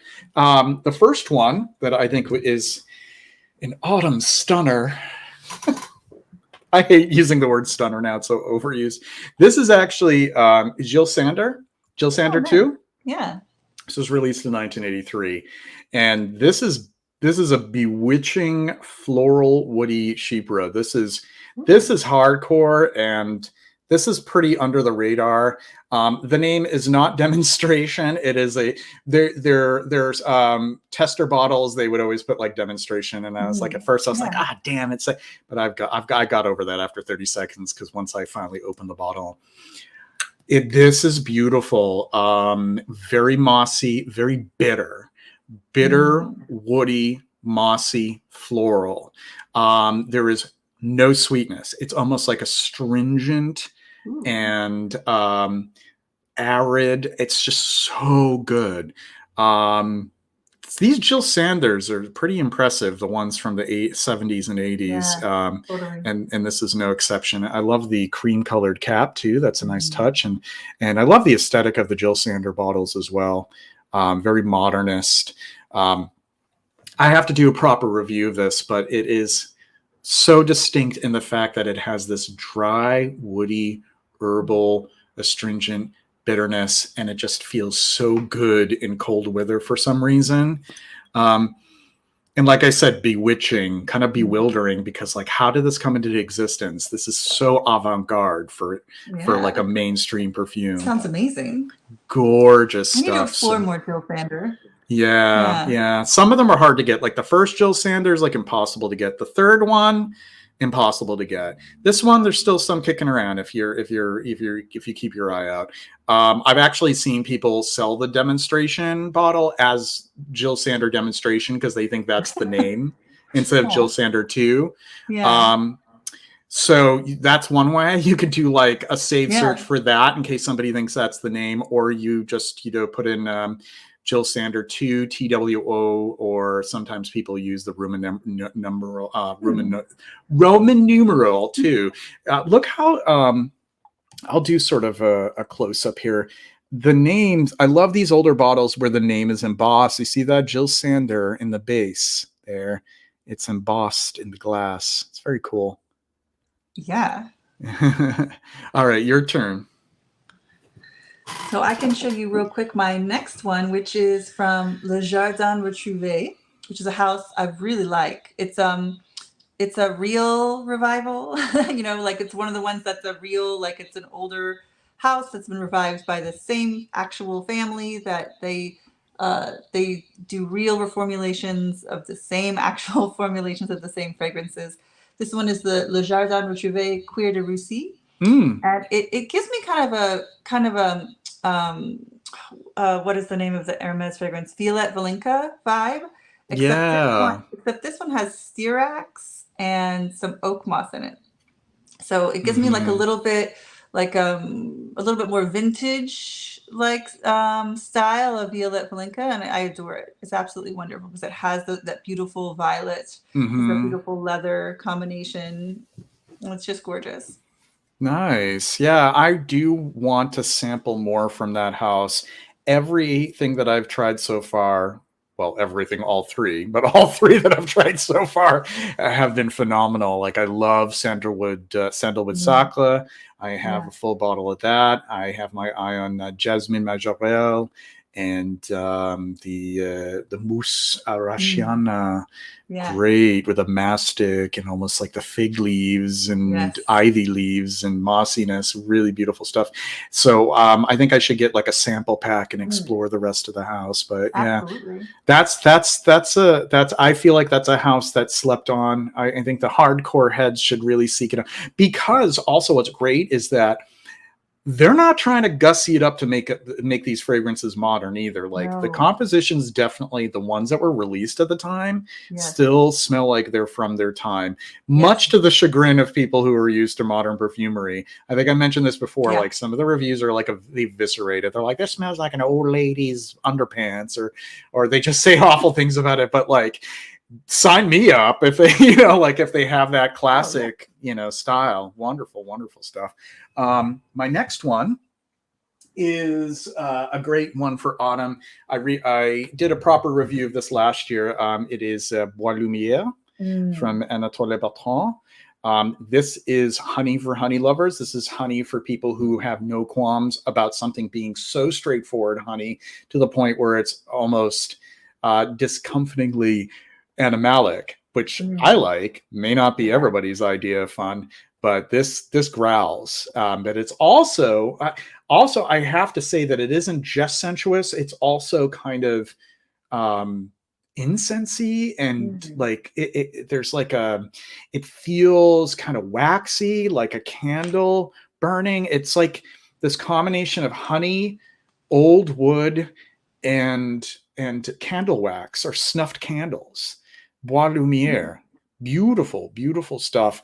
Not for the faint of heart, not for a shrinking violet who might scoff at the idea of smelling really raw honey, like kind of a little bit pee-pee maybe, but not like you pissed your pants pee, but you know what I'm talking. I mean, we're fume heads. We know what we're talking about. We're in good company. Beautiful stuff. Anatole Bertrand, a great independent perfumer.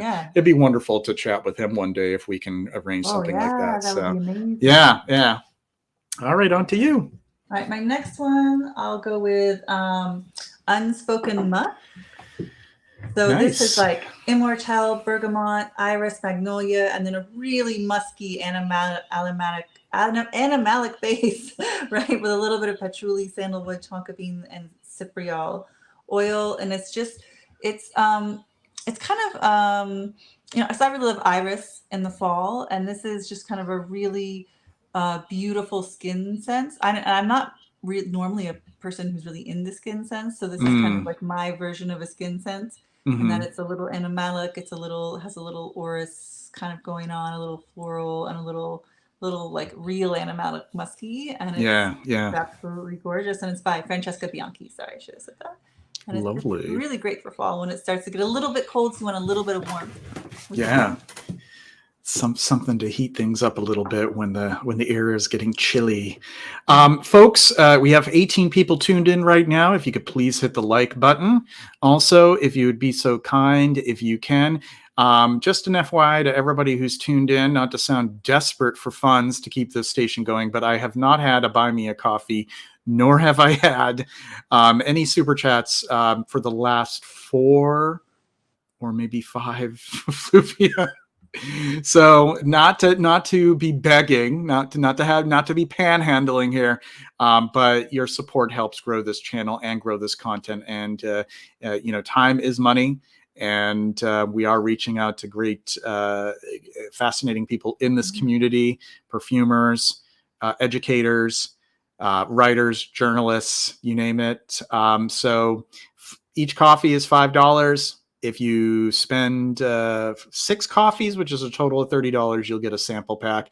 I have a lot of samples of great stuff that need to go to a good home. So that's the link. I know that it's not hyperlinked, but if you look at the description, you'll see it in the description, and you can locate it there. If you feel more comfortable doing a super chat, that's fine too.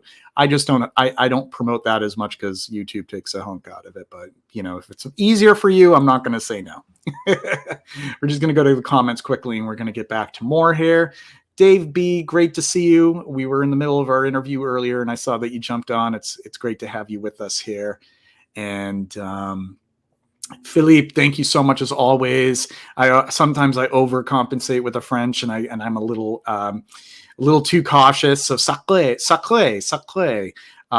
It is sandalwood sacré from the house blah blah blah blah blah. Rachel, help me out because I can't even remember that. Le Jardin Retrouvé. Le Jardin Retrouvé. Yes, sandalwood sacré is the one that I have. Thank you, Philippe. I think I just went sacre. Appreciate that. Okay, I'll move on to mine.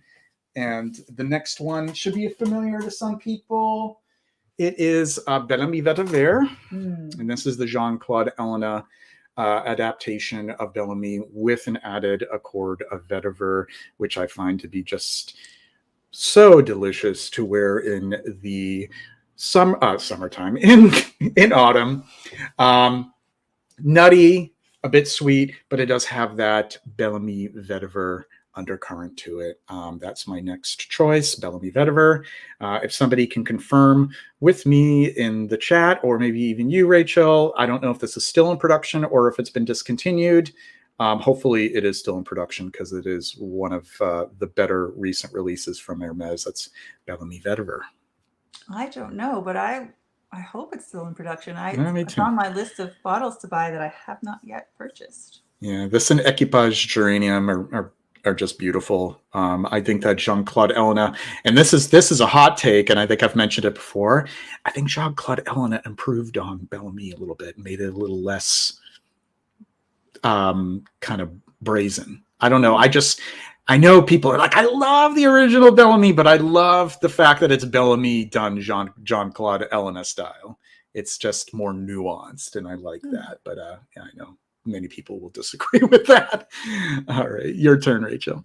For my next one, I actually just have a little sample. I need to get a full bottle just post haste right away. But this is Chipmunk from Zoologist by Pia Long, which is just to me the ultimate fall fragrance because you're actually smelling, the environment where a chipmunk would live in the fall. So you've got like some spices, hazelnut, oak, cedar, chamomile, just like literally it smells like a tree. Like it smells like trees in the fall that have turned, that have like orange leaves and yellow leaves, and it smells like the hazel, just all the nuts in the tree. It just smells like walking outside in the fall. It's brilliant. It's amazing. So it's like that spicy, cool, woody air in the fall. It's wonderful. It's brilliant.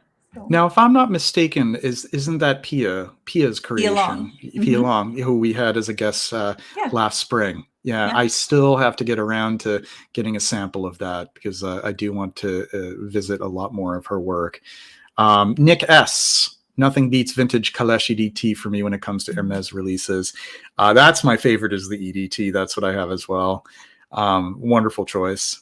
Philippe, I think they're phasing out Equipage Geranium, so it wouldn't surprise me that Bellamy Vetiver would receive the same treatment, which is rather unfortunate. So, Rachel, if you can, before you know what happens once these things discontinue, don't let it happen. Yeah, seriously, move it up on the list. Is it Le Jardin Retrouve? I think that maybe she's referring to. The most recent one was Zoologist, right? Or that is the one from earlier. that is the Le Jardin Retrouve Quai de Russie. And then the chipmunk is a zoologist. That's right. Mhm. Nice. Okay. All right. On to me. We have. I have two more. The next one. I don't know how many people are familiar with the House of Mazzolari.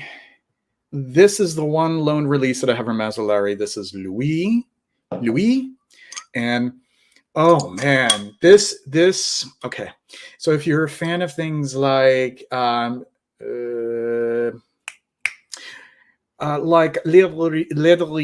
from Miller Harris or L'Ombre Fauve, Pierre Guillaume.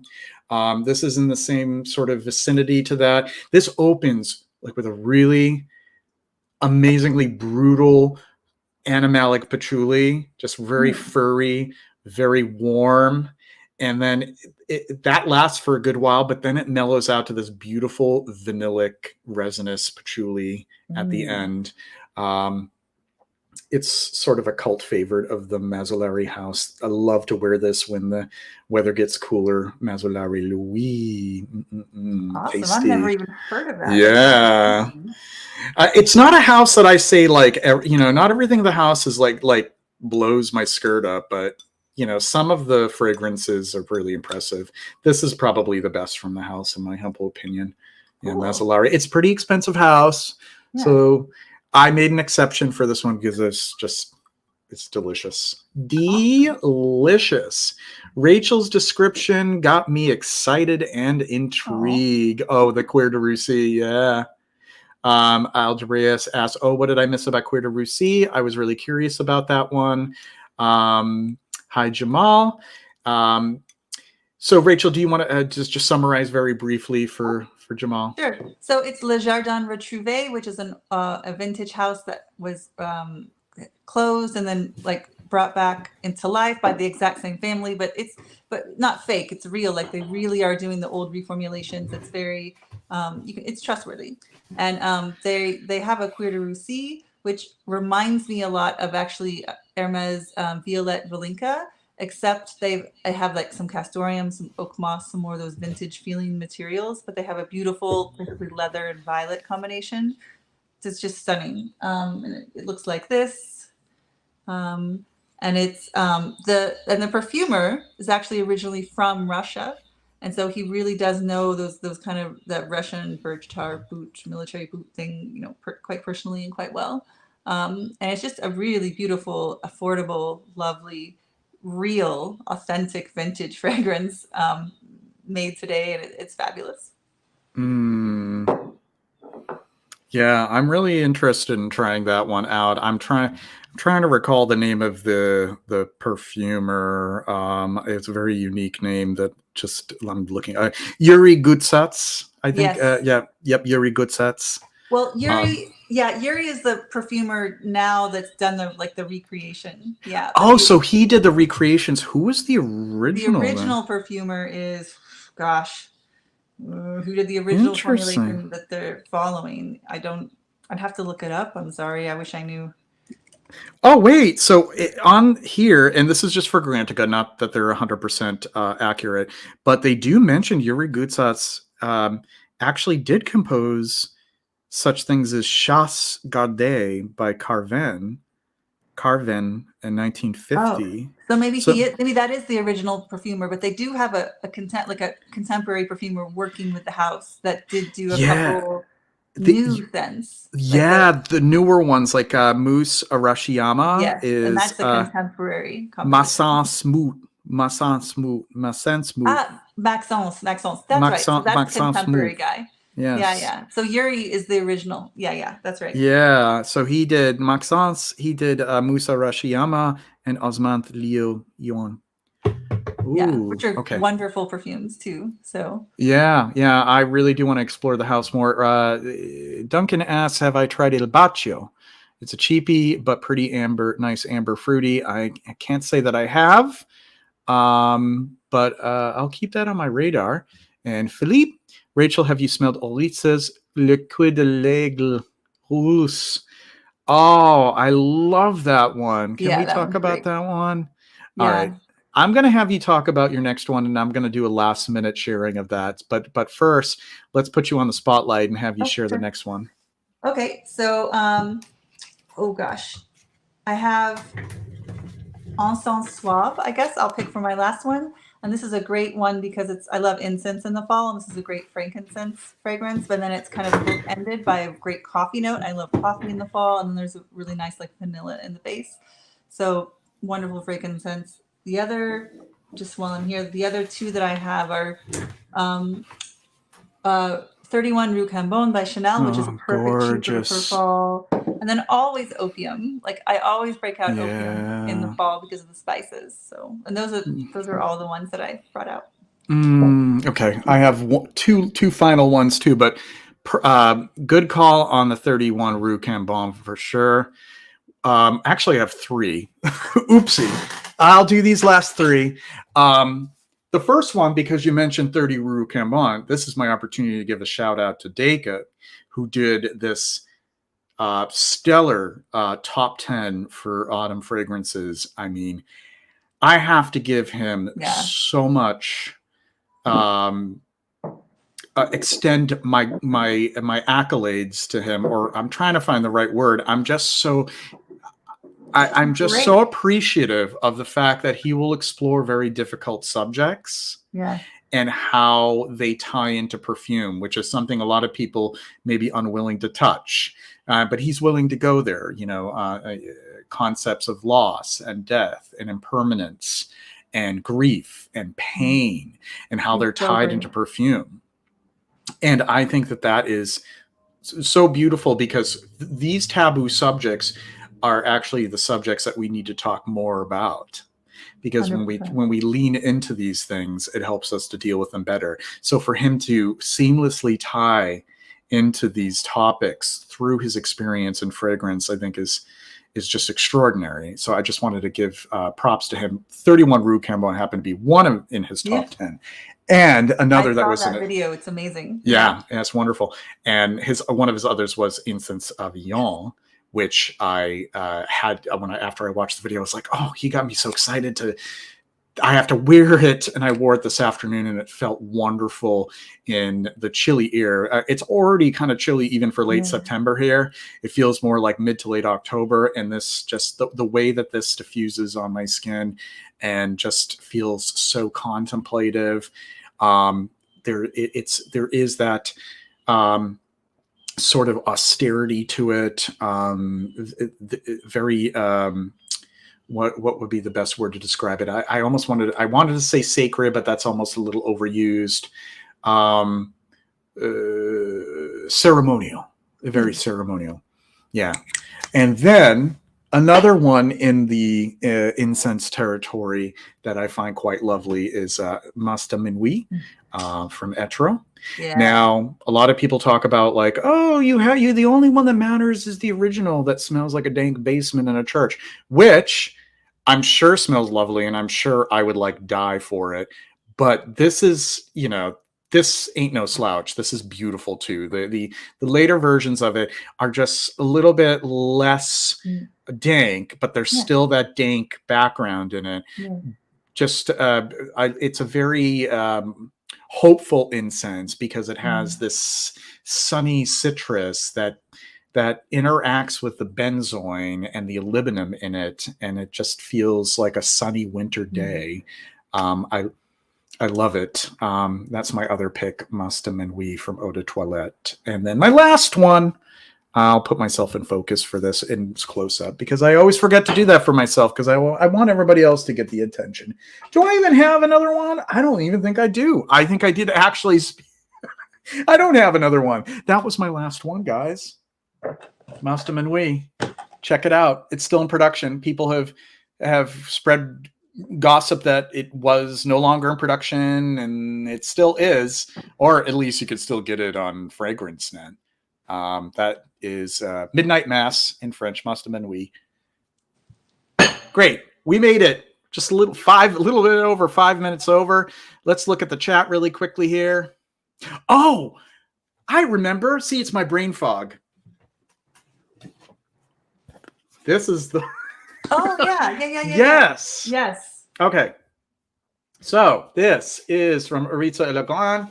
This is Cuir de l'Église. This is the box. They're not using this box anymore because I think they want to be more environmentally friendly. So they are putting all of their newer, not releases, but like their newer product in like a smaller box, smaller kind of coffin. But these are so beautiful. So, but I commend them for, using less waste. So let's open this one up. I keep them in here because the boxes are just so gorgeous. And I'll take this out. This is Cuir de l'Église from Maison Fondée. And I can't say 1720 in French right now. I don't have enough brain power, but Aritza Elegant. Yeah, this is something that if you were to enjoy things like Jiki, Mouchoir de Monsieur, Clé de Lucie. It's sort of like a merging of a Civity, vanillic fougere, and a Russian leather.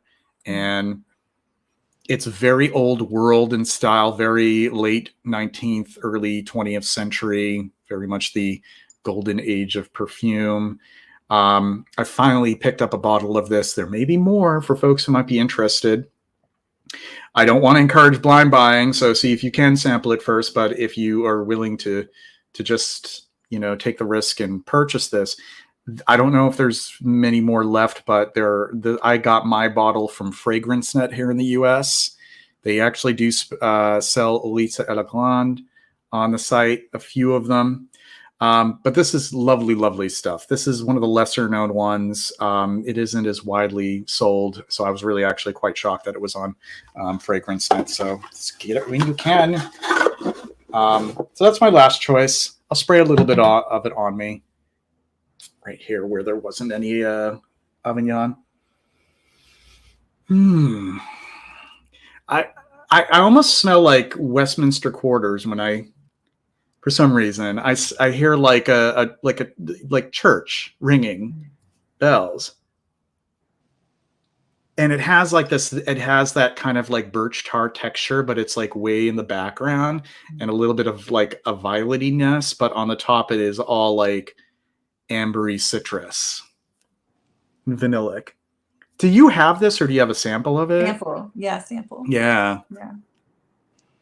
Yeah, I will need to do a proper review of this and get my proper thoughts together on it. But yeah, it's some lovely stuff. Cuir de l'Église. It's a hard one to say for me. All right, that's the last one, folks. Great suggestion from Philippe. I think you did mention it. Yep.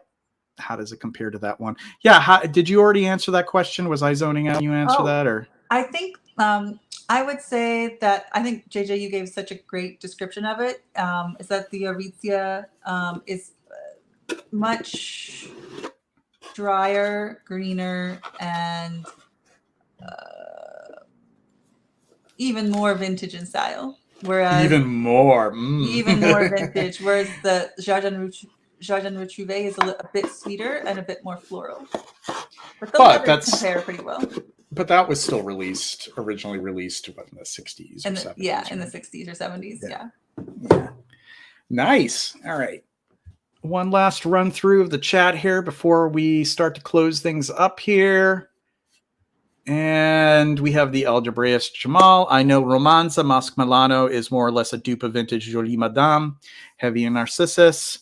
But it sounds like this Clé de Lucie might also be a violet leather to try, perhaps more floral. Yeah. I do want to try that out. That does sound pretty nice. Now, I did mention at one point that Violet Volinka, I liked it in the opening, but I had some trouble with the Suederal because I have a sensitivity to Suederal. So it's totally a personal thing. Like, it's not like it's a bad fragrance. It's just for me, Suederal, I have a tough time with it.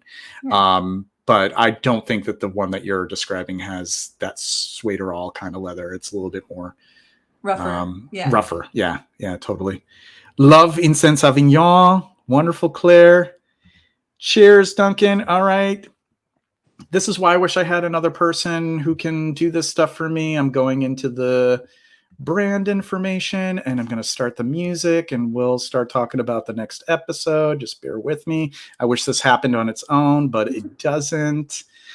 This is what it's all about. Very DIY. Let's play our theme music there. There it is. Piano music. So do you know who we have next time? I forgot. I'm sorry. You forgot? Oh, yeah, Whitney. Whitney. Oh, she's coming up in 2 weeks. So that's what we have, who we have in 2 weeks. So stay tuned for that. I'm bringing up the exact dates. Witten West, October 10th. October 24th, we have Fragrance Matte. November 9th, we have Alex Pearl. And Rachel and I will be working on guests for the further dates following that.